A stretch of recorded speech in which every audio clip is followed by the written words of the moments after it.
ಥರದೊಂದು look ನಾವು ಮುಂಚೆ ನೋಡೇ ಇರಲಿಲ್ಲ ವಿನಯ್ ಅವರು. ಸೊ ಈ ಒಂದು ಕ್ಯಾರೆಕ್ಟರ್ ಒಪ್ಪಲಿಕ್ಕೆ ಈ ಲುಕ್ಕೇ ಕಾರಣ ಆಗಿತ್ತಾ ಹೇಗೆ ಅಂತ? ಒಂದ್ಸಲಿ ಕೇಳಿದ ತಕ್ಷಣ ಇಷ್ಟ ಆಗುತ್ತೆ ಅಂತ ಒಂದು ಇಂಪ್ಯಾಕ್ಟ್ ಕ್ರಿಯೇಟ್ ಮಾಡುತ್ತಲ್ಲ, ಆ ಥರ ಒಂದು ಕತೆ ಇದೆ. ಎಷ್ಟೋ ಜೀವಗಳನ್ನು ಕೊಂದ ಆ ಜೀವ ಯಾವುದು ಅಂತ ಯಾರಿಗೂ ಗೊತ್ತಿಲ್ಲ. ಒಂದು ರಿಯಲ್ ಕಾಡ್ನಲ್ಲಿ ಅದರಲ್ಲೂ ಹಚ್ಚ ಹಸಿರೋ ಟೈಮಲ್ಲಿ ಅಂದರೆ ಮಳೆ ಆಗಿರೋ ಟೈಮಲ್ಲಿ ಶೂಟ್ ಮಾಡೋದು, ಇದು ನಿಮ್ಗೆ ಕೂಡ ಫಸ್ಟ್ ಎಕ್ಸ್ಪೀರಿಯನ್ಸ್ ಹೇಗಿತ್ತು ಅಂತ? ನಾನು ಕಾಡಿಗೆ ಸಹಜವಾಗಿ ತುಂಬ ಹೋಗ್ತಾ ಇರ್ತೀನಿ. ಕಬಿನಿಗಿರ್ಬೋದು, ಬಂಡೀಪುರ ಇರ್ಬೋದು, ಆಮೇಲೆ ನಾಗರಹೊಳೆ.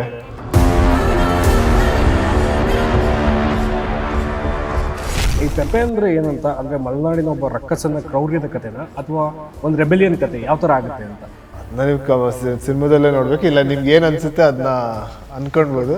ನಿಮ್ಮ ಅಂಗೀಕಾರ ಮೀರಿದ ಜೀವನ ನಮ್ದು ಅಂತ ಹೇಳೋದಕ್ಕೆ ಯಾವುದೇ ಸ್ಟಾರ್ಗಳನ್ನ ನೋಡಿದ್ರೆ ಆ ಕತ್ತಿ ಹಿಡಿದಂಥ ಕತೆಗಳೆಲ್ಲ ಕ್ಲಿಕ್ ಆಗಿದೆ ಹಾಗೆ ನೋಡ್ಕೊಂಡ್ರೆ. ಸೊ ಇದ್ರ ಫಸ್ಟ್ ಟೈಮ್ ಒಂದು ಆಯುಧ ಹಿಡಿತಾ ಇದ್ದೀರಾ ಅಂತ, ಸೊ ಅದಕ್ಕೇನು ಪ್ರಿಪ್ರೇಷನ್ ಅಂತ? ಹಾಯ್ ಹಲೋ ನಮಸ್ಕಾರ. ಒಂದಷ್ಟು ರೊಮ್ಯಾಂಟಿಕ್ ಸಿನಿಮಾಗಳು, ಒಂದಷ್ಟು ಕ್ಯೂಟ್ ಲವ್ ಸ್ಟೋರಿಗಳು, ವಿಭಿನ್ನ ಅನಿಸೋವಂಥ ಸಿನಿಮಾಗಳ ಮೂಲಕ ಕನ್ನಡಿಗರಿಗೆ ತುಂಬಾ ಹತ್ತಿರದಂತಹ ದೊಡ್ಡ ಮನೆ ಸ್ಟಾರ್ ನಮ್ಮ ಜೊತೆ ಇದ್ದಾರೆ. ಇವತ್ತು ಅವರ ಹೊಸ ಸಿನಿಮಾ ಪೆಪೆ ಬಗ್ಗೆ ಮಾತಾಡಲಿಕ್ಕೆ ವಿನಯ್ ರಾಜ್ಕುಮಾರ್ ಅವರು ನಮ್ಮ ಜೊತೆ ಇದ್ದಾರೆ. ಬನ್ನಿ ಮಾತಾಡ್ಸೋಣ. ಸಿನಿಮಾದಲ್ಲಿ ಅವ್ರ ಕ್ಯಾರೆಕ್ಟರ್ ಹೇಗಿತ್ತು, ಸೊ ಫಸ್ಟ್ ಟೈಮ್ ಇಂಥದ್ದೊಂದು ಕಥೆಯನ್ನು ಆಯ್ಕೆ ಮಾಡ್ಕೊಂಡಿದ್ಯಾಕೆ, ಇನ್ನಷ್ಟು ಇಂಟ್ರೆಸ್ಟಿಂಗ್ ವಿಷಯಗಳನ್ನ ಅವ್ರ ಜೊತೆ ಮಾತಾಡ್ತಾ ಹೋಗೋಣ. ಹಲೋ ವಿನಯ್ ಸರ್, ಹೇಗಿದ್ದೀರಿ? ಹಾಯ್, ಚೆನ್ನಾಗಿದೆ. ನೀವು? Super sir. ಫಸ್ಟ್ ಟೈಮ್ ನಿಮ್ಮನ್ನು ಈ ಥರ ಒಂದು ಲುಕ್ಕಲ್ಲಿ, ಯಾಕೆಂದರೆ ನಾವು ಪೋಸ್ಟರ್ ನೋಡಿದಾಗಲೇ, ಫಸ್ಟ್ ಪೆಪೆ ಸಿನಿಮಾದ ಪೋಸ್ಟರ್ ನೋಡಿದಾಗಲೇ ಓಕೆ ಇದೊಂದು ರಾ ಲುಕ್, ಅಂದರೆ ಈ ಥರದೊಂದು ಲುಕ್ ನಾವು ಮುಂಚೆ ನೋಡೇ ಇರಲಿಲ್ಲ ವಿನಯ್ ಅವ್ರನ್ನ. ಸೊ ಈ ಒಂದು ಕ್ಯಾರೆಕ್ಟರ್ ಒಪ್ಪಲಿಕ್ಕೆ ಈ ಲುಕ್ಕೇ ಕಾರಣ ಆಗಿತ್ತಾ ಹೇಗೆ ಅಂತ? ಇಲ್ಲ, ಲುಕ್ಗಿಂತ ಕತೆನೇ ಕಾರಣ ಆಗಿತ್ತು. ಕತೆ, ಇಡೀ ತಂಡ, ಆಮೇಲೆ ಸ್ಕ್ರೀನ್ ಪ್ಲೇ ಇರ್ಬೋದು. ಕತೆ ಒಂಥರ ಈ ಥರ ಒಂದೊಂದು ಕತೆ ಇರುತ್ತಲ್ಲ, ನೀವು ಒಂದ್ಸಲಿ ಕೇಳಿದ ತಕ್ಷಣ ಇಷ್ಟ ಆಗುತ್ತೆ ಅಂತ ಒಂದು ಇಂಪ್ಯಾಕ್ಟ್ ಕ್ರಿಯೇಟ್ ಮಾಡುತ್ತಲ್ಲ, ಆ ಥರ ಒಂದು ಕತೆ ಇದು. ಫಸ್ಟ್ ನರೇಷನಲ್ಲೇ ತುಂಬ ಇಷ್ಟ ಆಗಿ ಒಪ್ಕೊಂಡಿದ್ದು ಕತೆ ಇದು. ಬಟ್ ಲುಕ್ ಕೂಡ ಒಂಥರ ಆ್ಯಡೆಡ್ ಬೋನಸ್ ಥರ ಅನಿಸುತ್ತೆ ಕತೆಗೆ. ಲುಕ್ ಥರ ತುಂಬ ಚೆನ್ನಾಗಿ ಕೂತ್ಕೊಂತು ನನ್ನ ಜೊತೆ. ಸೊ ಕಥೆಯಲ್ಲಿ ಅಂದರೆ ಮುಂಚೆ ನಿಮಗೆ ಕತೆ ನೆರೇಟ್ ಮಾಡಬೇಕಾದ್ರೆ ನಿರ್ದೇಶಕರು ನಿಮ್ದೊಂದು ಲುಕ್ ಏನಾದ್ರು ಪ್ಲ್ಯಾನ್ ಮಾಡಿದ್ರು, ಅಥವಾ ಇದು ವರ್ಕ್ ಆಗುತ್ತೆ ಅಂತ ಒಂದು 2-3 ಲುಕ್ಸ್ ಟ್ರೈ ಮಾಡಿ ಇದು ಫೈನಲ್ ಆಯಿತು ಅಂತ? ಇಲ್ಲ, ಅವ್ರು ನರೇಟ್ ಮಾಡಬೇಕಂದ್ರೆ ನಾನು ಹಾಗೇ ಇದ್ದೆ. ಅಂದರೆ ನನಗೆ ಬಿಯರ್ಡು, ಕೂದಲು ಎಲ್ಲ ಹಂಗೆ ಇದ್ದೆ. ಸೊ ಅವ್ರ ಕತೆ ಹೇಳ್ಬಿಟ್ಟು ನೀವೇನು ಮಾಡಿಬಿಡಿದ್ರಿ, ಹೀಗೆ ಹೆಂಗಿದ್ದೀರಾ ಹಂಗೆ ಇರಿ. ಬಟ್ ಆ್ಯಡೆಡ್ ಒಂದು ಜೊತೆಗೆ ಕಾಸ್ಟ್ಯೂಮ್ ಬೇರೆ ಇತ್ತು ಆಬ್ವಿಯಸ್ಲಿ. ಪಂಚೆ, ಆಮೇಲೆ ಶರ್ಟು, ಒಂದು ಓಲೆ, ಆಮೇಲೆ ಒಂದು ಕಡಗ. ಸೊ ಲುಕ್ ಏನು ಬೇರೆ ಇಲ್ಲ. ನಾನು ಅವ್ರ ಕತೆ ಹೇಳಿದಾಗಲೇ ಅದೇ ಥರನೇ ಇದ್ದೆ. ಓಕೆ, ನಿಮ್ಮನ್ನು ನೋಡಿದ್ರೆ ಮತ್ತು ನಿಮ್ಮ ಕ್ಯಾರೆಕ್ಟರ್ಗಳನ್ನ ನೋಡಿದ್ರೆ, ಇವನ್ ಲವ್ ಸ್ಟೋರಿ ಆಗಿರ್ಬೋದು, ಆ್ಯಕ್ಷನ್ ಸಿನಿಮಾ ಆಗಿರ್ಬೋದು, ಒಂದು ಯೂತ್ಫುಲ್ ಲುಕ್ ಇರ್ತಿತ್ತು ಅಥವಾ ಒಂದು ಕ್ಯೂಟ್ ಲುಕ್ ಇರ್ತಾ ಇತ್ತು. ಬಟ್ ಈ ಸಿನಿಮಾದಲ್ಲಿ ಏನೋ ಇಲ್ಲಪ್ಪ ರಗಡ್ಡಾಗಿ ಕಾಣಿಸ್ತಾರೆ, ಆ ಥರ ಒಂದು ಲುಕ್ ಬಂತು. ಸೊ ನೀವು ಪ್ರಿಪೇರ್ ಆಗಿದ್ದಂಗೆ ಫಸ್ಟ್ ಟೈಮ್ ನೀವು ಅದನ್ನು ಸ್ಕ್ರೀನಲ್ಲಿ ನೋಡ್ಕೊಂಡಾಗ ಅಥವಾ ನಿಮ್ಮ ಫಸ್ಟ್ ಶಾಟ್ ನೋಡಾದ್ಮೇಲೆ ನಿಮ್ಗೆ ಹೇಗೆ ಅನಿಸ್ತು? ನಾನು ಪ್ರಿಪೇರ್ ಆಗಿದ್ದೆ ಇದಕ್ಕೆ ಅಂತ ಅನಿಸುತ್ತಾ ಹೇಗೆ ಅಂತ? ಅಂದರೆ ಈ ಥರ ಒಂದು ಕ್ಯಾರೆಕ್ಟರ್ ಪ್ಲೇ ಮಾಡಲಿಕ್ಕೆ, ಯಾಕೆಂದರೆ ನಿಮ್ಗೆ ಯಾವುದೇ ಸಿನಿಮಾ, ಈವನ್ ಆ್ಯಕ್ಷನ್ ಸಿನಿಮಾ ಆದರೂ ಕ್ಯೂಟಾಗಿ ಕಾಣಿಸ್ತಾರೆ ವಿನಯ್ ಸರ್. ಅಂದರೆ ಒಂದು ಮಾಸ್ ಅಪೀಲ್ ಇರುತ್ತೆ ಅಂತಲ್ಲ, ಒಂದು ಕ್ಯೂಟಾಗಿ ಕಾಣಿಸ್ತಾರೆ ಇವನ್ ಅವ್ರು ಆ್ಯಕ್ಷನ್ ಸಿನಿಮಾ ಮಾಡಿದ್ರು. ಸೊ ಇದರಲ್ಲಿ ಈ ಕ್ಯಾರೆಕ್ಟ್ರಲ್ಲಿ ನೀವು ನೋಡ್ಕೊಂಡಾಗ ಫಸ್ಟ್ ಫ್ರೇಮ್ ಅಥವಾ ಫಸ್ಟ್ ಶಾಟ್ ನೋಡ್ಕೊಂಡಾಗ ಹೇಗೆ ಅನಿಸ್ತು ಅಂತ? ಸೊ ಅದೇ ಇದರಲ್ಲಿ ಅಂದರೆ ಈ ಸಿನಿಮಾ ಮಾಡಬೇಕಂದ್ರೆ ಒಂದು ಬೇಸ್ ಎಮೋಷನ್ ಇರುತ್ತಲ್ಲ. ಈಗ ಎಲ್ಲ ಕ್ಯಾರೆಕ್ಟರ್ಗೂ ಒಂದೊಂದು ಬೇಸ್ ಎಮೋಷನ್ ಇರುತ್ತೆ. ಸೊ ಈ ಕ್ಯಾರೆಕ್ಟರ್ದು ಆ ಬೇಸ್ ಎಮೋಷನ್ನು ಬೇರೆ ಕ್ಯಾರೆಕ್ಟರ್ಗಿಂತ ತುಂಬ ಬೇರೆ ಇತ್ತಲ್ಲ. ಸೊ ಆ ಎಮೋಷನ್ ಕ್ಯಾರಿ ಮಾಡ್ತಿದ್ದೆ. ಸೊ ಆ ಎಮೋಷನ್ ಆ ಕ್ಯಾರೆಕ್ಟರಲ್ಲಿ ಕಾಣಿಸುತ್ತೆ. ಸೊ ಅದಕ್ಕೇನು ಪ್ರಿಪ್ರೇಷನ್ ಅಂದರೆ ಇದೆ ಸೇಮ್, ಜಸ್ಟ್ ಡೈರೆಕ್ಟರಿನ ಒಂದು ಇನ್ಪುಟ್ಸು, ಆಮೇಲೆ ಕತೆಯ ಸ್ಕ್ರಿಪ್ಟ್ನ ಒಂದಷ್ಟು ಸಲ ಓದಿ ಆ ಕ್ಯಾರೆಕ್ಟರ್ ಬಗ್ಗೆ ಒಂದಷ್ಟು ತಿಳ್ಕೊಂಡು, ಆ ಕ್ಯಾರೆಕ್ಟರ್ ಮ್ಯಾನರಿಸಮ್ಸ್ ಬಗ್ಗೆ ತಿಳ್ಕೊಂಡು, ಆ ಕ್ಯಾರೆಕ್ಟರ್ಗೊಂದು ಬ್ಯಾಕ್ ಸ್ಟೋರಿ ಕ್ರಿಯೇಟ್ ಮಾಡ್ಕೊಂಡು, ಆ ಕ್ಯಾರೆಕ್ಟರ್ ಏನೇನು ಒಂದು ಕ್ಯಾರೆಕ್ಟರ್ ಲೈಫಲ್ಲಿ ಏನೇನು ಆಗಿತ್ತು ಅದೆಲ್ಲ ತಲೆಯಲ್ಲಿ ಇಟ್ಕೊಂಡು, ಸೊ ಆ ಥರ ಒಂದು ಪ್ರಿಪ್ರೇಷನ್ ಈಗೆಲ್ಲ ಆ್ಯಕ್ಟರ್ಸ್ ಹೆಂಗೆ ಮಾಡ್ತಾರೆ ಅದು. ಸೊ ಈ ನಗರ ಅಥವಾ ಕೊಡಗು ಸುತ್ತಮುತ್ತ ಈ ಕಾಡಿನಲ್ಲಿ ಶೂಟ್ ಮಾಡೋದು, ರಿಯಲ್ ಕಾಡಿನಲ್ಲಿ, ಅದರಲ್ಲೂ ಹಚ್ಚ ಹಸಿರೋ ಟೈಮಲ್ಲಿ ಅಂದರೆ ಮಳೆ ಆಗಿರೋ ಟೈಮಲ್ಲಿ ಶೂಟ್ ಮಾಡೋವಂಥದ್ದು, ಇದು ನಿಮ್ಗೆ ಕೂಡ ಫಸ್ಟ್ ಎಕ್ಸ್ಪೀರಿಯನ್ಸ್ ಹೇಗಿತ್ತು ಅಂತ? ನನಗೆ ಶೂಟಿಂಗ್ ಎಕ್ಸ್ಪೀರಿಯನ್ಸ್ ಅಂದರೆ ನಾನು ಶೂಟ್ ಮಾಡೋ ಎಕ್ಸ್ಪೀರಿಯನ್ಸ್ ಫಸ್ಟು. ಬಟ್ ಕಾಡಲ್ಲಿ ತುಂಬ ಚಿಕ್ಕಪ್ಪದೊಂದಷ್ಟು ಸಿನಿಮಾ ಆ್ಯಕ್ಚುಲಿ ಅಲ್ಲೇ ಕೂರ್ಗಲ್ಲೇ ಅಣ್ಣಬಾಂಡ್ ಶೂಟಿಂಗ್ ಮಾಡಬೇಕಂದ್ರೆ ದುಬಾರಲ್ಲಿ ಶೂಟ್ ಮಾಡಿದ್ವಿ. ಸೊ ಆವಾಗ ಹೋಗಿದ್ದೆ. ಆಮೇಲೆ ನಾನು ಕಾಡಿಗೆ ಸಹಜವಾಗಿ ತುಂಬ ಹೋಗ್ತಾ ಇರ್ತೀನಿ. ಕಬಿನಿಗಿರ್ಬೋದು, ಬಂಡೀಪುರ ಇರ್ಬೋದು, ಆಮೇಲೆ ನಾಗರಹೊಳೆ, ಆಮೇಲೆ ಇಲ್ಲಿ ಒಂದು ಕೇರಳ ಹತ್ರ ಒಂದಷ್ಟು ಕಾಡುಗಳು. ಸೊ ಈ ಥರ ಕಾಡುಗಳಿಗೆ ತುಂಬ ಟ್ರಾವೆಲ್ ಮಾಡ್ತಾನೆ ಇರ್ತೀನಿ. ನನಗೆ ಕಾಡಂದರೆ ತುಂಬ ಇಷ್ಟ, ತುಂಬ ಖುಷಿ ಕೊಡುತ್ತೆ ನನಗೆ. ಸೊ ಶೂಟಿಂಗ್ ಮಾಡಬೇಕಂದ್ರೆ ತುಂಬ ಚೆನ್ನಾಗಿತ್ತು. ಒಂದು 2-3 ಫೈಟ್ ಸೀಕ್ವೆನ್ಸ್ ಮಾಡಿದ್ವಿ ಕಾಡಲ್ಲಿ. ಸೊ ಈ ಕಾಡಲ್ಲಿ ಫೈಟ್ ಸೀಕ್ವೆನ್ಸ್ ಮಾಡೋದು ಒಂದಷ್ಟು ಚಾಲೆಂಜಿಂಗು. ಯಾಕಂದರೆ ಈ ಫೈಟ್ ಸೀಕ್ವೆನ್ಸಸ್ಸು ಒಂದು ಕಂಪ್ಲೀಟ್ಲಿ ಕೋರಿಯೋಗ್ರಾಫ್ಡ್ ಇರಲಿಲ್ಲ. ಸೊ ಎವ್ರಿ ಟೈಮ್ ಅದು ಇಂಪ್ರೂವೈಸ್ ಆಗ್ತಾಯಿತ್ತು. ಯಾಕಂದರೆ ಇದು ನ್ಯಾಚುರಲ್ ಫೈಟ್ಸ್. ಆಮೇಲೆ ಇದರಲ್ಲಿ ತುಂಬ ಪುಷ್ ಆ್ಯಂಡ್ ಪುಲ್ ಇರುತ್ತೆ, ಒಂದಷ್ಟು ತಳ್ಳಾಟ ಇರುತ್ತೆ, ಸ್ಟ್ರಗಲ್ಸ್ ಇರುತ್ತೆ. ಸೊ ಅದನ್ನ ನೀವು ಕಂಪ್ಲೀಟಾಗೆ ಕೋರಿಯೋಗ್ರಾಫ್ ಮಾಡೋಕ್ಕಲ್ಲ. ಈಗ 2-3 ಪಂಚು, ಆಮೇಲೆ ಒಂದು ಕಿಕ್ಕು, ಆಮೇಲೆ ಒಂದು ಡಕ್ಕು, ಆ ಥರ ಇದು ಮಾಡೋಕ್ಕಲ್ಲ. ಯಾಕಂದರೆ ಯಾವಾಗ ಬೇಕಾದ್ರೂ ಪುಷ್ ಮಾಡ್ಬೋದು, ಯಾವಾಗ ಬೇಕಾದ್ರೂ ಫಾಲೋ ಆಗ್ಬೋದು. ಸೊ ಆಮೇಲೆ ಕಾಡಲ್ವಾ, ಕಾಡಲ್ಲಿ ಅಂದರೆ ಒಂದಷ್ಟು ಮುಳ್ಳು, ಈ ಥರ ಮರ, ಕಲ್ಲುಗಳು, ತರ್ಚೋದು, ಕಾಲಿಗೆ ತರ್ಚೋದು, ಕೈಗೆ ತರ್ಚೋದು. ಸೊ ಅದೆಲ್ಲ ತುಂಬ ಕಾಮನ್ ಆಗಿರುತ್ತೆ. ಬಟ್ ಏನೇ ಇದ್ರೂ ಕಾಡಲ್ಲಿ ಶೂಟ್ ಮಾಡ್ತಿರ್ತೀವಿ, ಮರಗಳೆಲ್ಲ ಕಡೆ, ಅದೊಂಥರ ಖುಷಿ ಕೊಡುತ್ತೆ. Okay, first time Chetan D'Souza ಅವ್ರು ಕೂಡ ಇದಕ್ಕೆ ಆ್ಯಕ್ಷನ್ ವರ್ಕ್ ಮಾಡಿರೋದು. ಸೊ ಅವ್ರ ಸ್ಟೈಲ್ ಆಫ್ ಸ್ಟಂಟ್ಸಲ್ಲಿ ಏನು ವಿಶೇಷ ಅನಿಸುತ್ತೆ ಅಂತ ಈ ಸಿನಿಮಾದಲ್ಲಿ?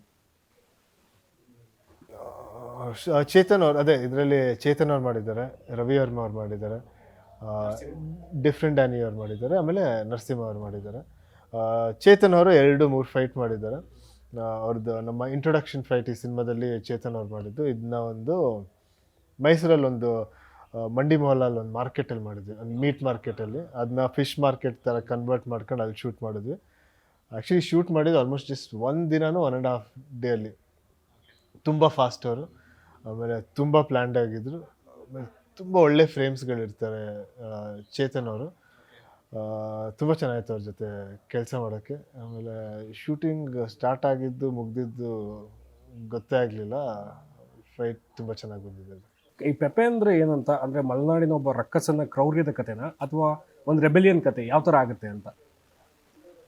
ಯಾಕೆಂದರೆ ಅಲ್ಲೊಂದು ಜಿಂಕೆಯ ರಾಕ್ಷಸನ ಕತೆ ಹೇಳ್ತಾ ಹೋಗ್ತಾರೆ.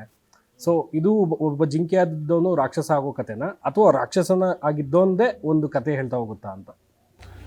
ನೀವು ಸಿನಿಮಾದಲ್ಲೇ ನೋಡ್ಬೇಕು, ಇಲ್ಲ ನಿಮ್ಗೆ ಏನು ಅನಿಸುತ್ತೆ ಅದನ್ನ ಅನ್ಕೊಳ್ಬೋದು. ಬಟ್ ಇದು ಆ್ಯಕ್ಚುಲಿ ಈಗ ಕರ್ನಾಟಕದಲ್ಲಿ ಇದೊಂದು ಪ್ರದೇಶ ಅಂತ ತೋರಿಸ್ತಲ್ಲ, ಇದೊಂದು ಕಾಲ್ಪನಿಕ ಬದ್ನಾಳು ಅಂತ ಒಂದು ಕಾಲ್ಪನಿಕ ಊರನ್ನ ಡೈರೆಕ್ಟರೇ ಕ್ರಿಯೇಟ್ ಮಾಡಿದ್ದಾರೆ. ಸೊ ಈ ಕತೆ ಪೆಪ್ಪೆ ಇದು ಇಡೀ ಕತೆ ಬಂದ್ಬಿಟ್ಟು ಒಂದು ತೊರೆ ಅಂದರೆ ಗೊತ್ತಲ್ಲ, ಒಂದು ತೊರೆ ಅಂದರೆ ಒಂದು ನದಿ ಪಕ್ಕ ಇರೋ ತೀರ. ಸೊ ಇಡೀ ಕತೆ ಅದರ ಸುತ್ತ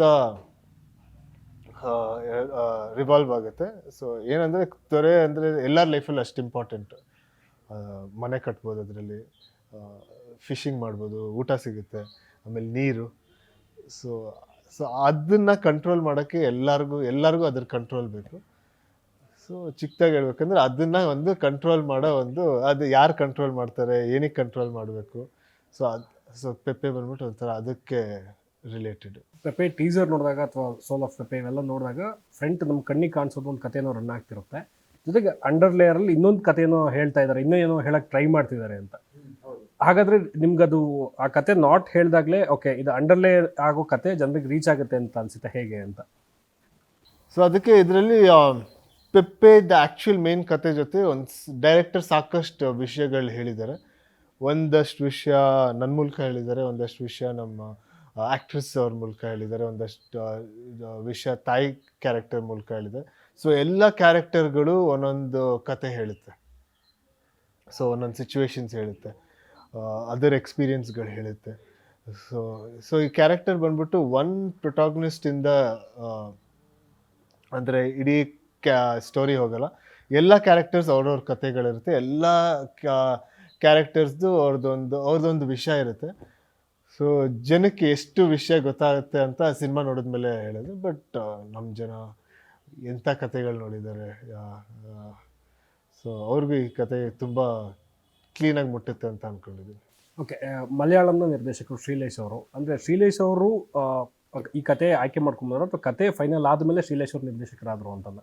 ಬಟ್ ಇಲ್ಲ, ಶ್ರೀಲೇಶ್ ಅವರು ಅಂದರೆ ಅವರು ಇಲ್ಲೇ ಹುಟ್ಟು ಬೆಳೆದಿರೋದು. ಸೊ ಅವ್ರು ಕನ್ನಡ ಎಲ್ಲ ಮಾತಾಡ್ತಾರೆ, ಅವರೇ ಬರೆದಿರೋದು. ಡೈಲಾಗ್ಸ್ ಕೂಡ ಅವರೇ ಬರೆದಿರೋ.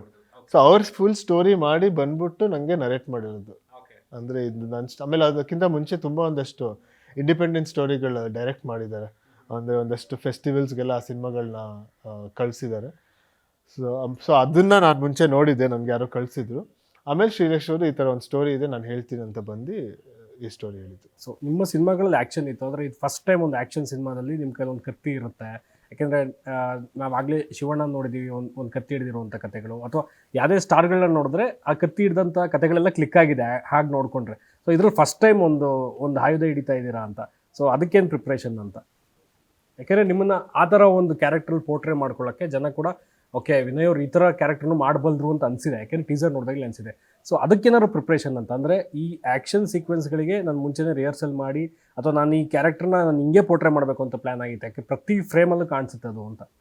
ಬಟ್ ಅದೇ ಹೇಳಿದ್ನಲ್ಲ, ಈ ಆ್ಯಕ್ಷನ್ ಸೀಕ್ವೆನ್ಸಸ್ ನಾವು ಯಾವ್ದು ಮಾಡಿದ್ವಿ ತುಂಬ ನ್ಯಾಚುರಲ್ ಆಗಿ ಕಾಣಿಸ್ಬೇಕಾಯಿತು. ಸೊ ನೀವು ಜಾಸ್ತಿ ರಿಹರ್ಸ್ ಮಾಡೋಕ್ಕಲ್ಲ. ರಿಹರ್ಸ್ ಮಾಡಿದ್ರೆ ಈ ಏನಂದರೆ ಏನದು ಸೀಕ್ವೆನ್ಸಸ್ನ ತುಂಬ ರಿಹರ್ಸ್ ಮುಂಚೆನೇ ಮಾಡಿದ್ರೆ ಆನ್ ಸ್ಪಾಟ್ ಅದು ಆರ್ಟಿಫಿಷಿಯಲ್ ಆಗಿ ಕಾಣಿಸುತ್ತೆ. ಸೊ ಎಷ್ಟೊಂದು ಮೂಮೆಂಟ್ಸ್ ಅದು ಹಿಂಗಾಗುತ್ತೆ ಅಂತ ನಮಗೂ ಗೊತ್ತಿರಲ್ಲ, ಡೈರೆಕ್ಟರ್ಗೂ ಗೊತ್ತಿರಲ್ಲ, ಇಲ್ಲ ಕೊರಿಯೋಗ್ರಾಫರ್ಗೂ ಗೊತ್ತಿರಲ್ಲ.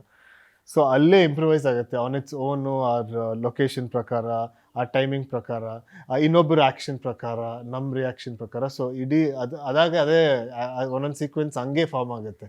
ಸೊ ಅದನ್ನ ಕಂಪ್ಲೀಟ್ ಏನು ಹೇಳ್ತೀರಾ, ರಿಹರ್ಸ್ ಮಾಡೋಕ್ಕಲ್ಲ, ಇಲ್ಲ ಪ್ಲ್ಯಾನ್ ಮಾಡೋಕ್ಕಲ್ಲ.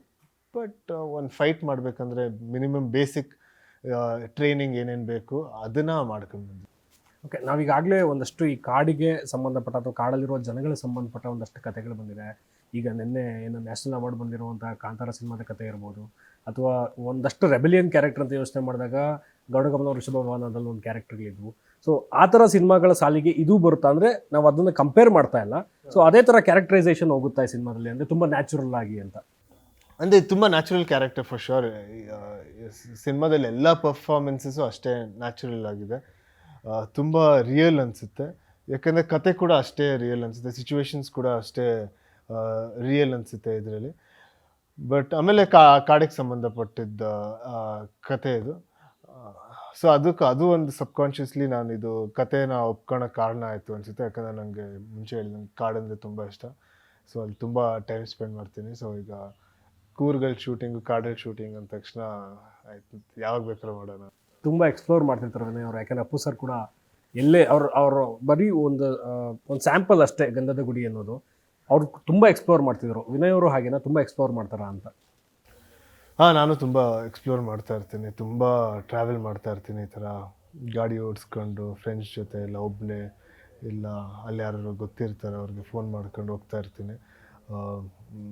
ತುಂಬ ಟೈಮ್ ಸ್ಪೆಂಡ್ ಮಾಡ್ತೀನಿ. ಆ್ಯಕ್ಚುಲಿ ನಾನು ಗಂಧದ ಗುಡಿಗೂ ಸುಮಾರು ಆಲ್ಮೋಸ್ಟ್ 80% ಶೂಟಿಂಗ್ ಜೊತೆಗೆ ಹೋಗಿದೆ. ಯಾಕಂದರೆ ಚಿಕ್ಕಪ್ಪ ಗೊತ್ತಿತ್ತು ನನಗೆ ಕಾಡಂದರೆ ತುಂಬ ಇಷ್ಟ ಅಂತ. ಸೊ ಅವರು ನನ್ನನ್ನು ಕರ್ಕೊಂಡು ಹೋಗಿದ್ರು. ಸೊ ಆ ಎಕ್ಸ್ಪೀರಿಯನ್ಸು ತುಂಬ ಚೆನ್ನಾಗಿ. ಎರಡೂ ಥರ ಎಕ್ಸ್ಪ್ಲೋರ್ ಮಾಡಿದರು ಸರ್. ಅಂದರೆ ಸಿಟಿಗಳನ್ನೂ ನೋಡಿದರು, ಎಲ್ಲ ಸಿಟಿಗಳನ್ನ ಜೊತೆ ಈ ಕಾಡನ್ನು ಎಕ್ಸ್ಪ್ಲೋರ್ ಮಾಡಿದರು. ಪರ್ಟಿಕ್ಯುಲರಾಗಿ ವಿನಯ್ ಅವ್ರಿಗೆ ಏನು ಇಷ್ಟ ಆಗುತ್ತೆ ಅಂತ, ಕಾಡುಗಳು ಅಲ್ದಾಡೋದು ಅಥವಾ ಬೇರೆ ಬೇರೆ ಸಿಟಿಗಳನ್ನ, ಬೇರೆ ಬೇರೆ ಕಲ್ಚರ್ನ ಎಕ್ಸ್ಪ್ಲೋರ್ ಮಾಡುವಂಥದ್ದು?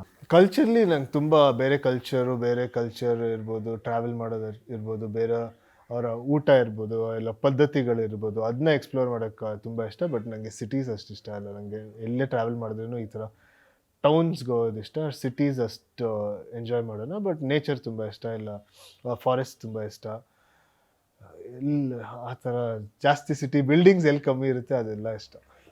ಅಂದರೆ ಅಲೋನಾಗಿ ಓಡಾಡ್ಕೊಂಡಿರ್ಬೇಕು, ಯಾರು ಡಿಸ್ಟರ್ಬೆನ್ಸ್ ಇರ್ಬೋದು, ಏನು ಪ್ರಾಬ್ಲಮ್ ಇಲ್ಲ ನನಗೆ. ಜನ ಏನು ಪ್ರಾಬ್ಲಮ್ ಇಲ್ಲ, ಎಷ್ಟು ಜನದ ಜೊತೆ ಖುಷಿಯಾಗಿರ್ತೀನಿ.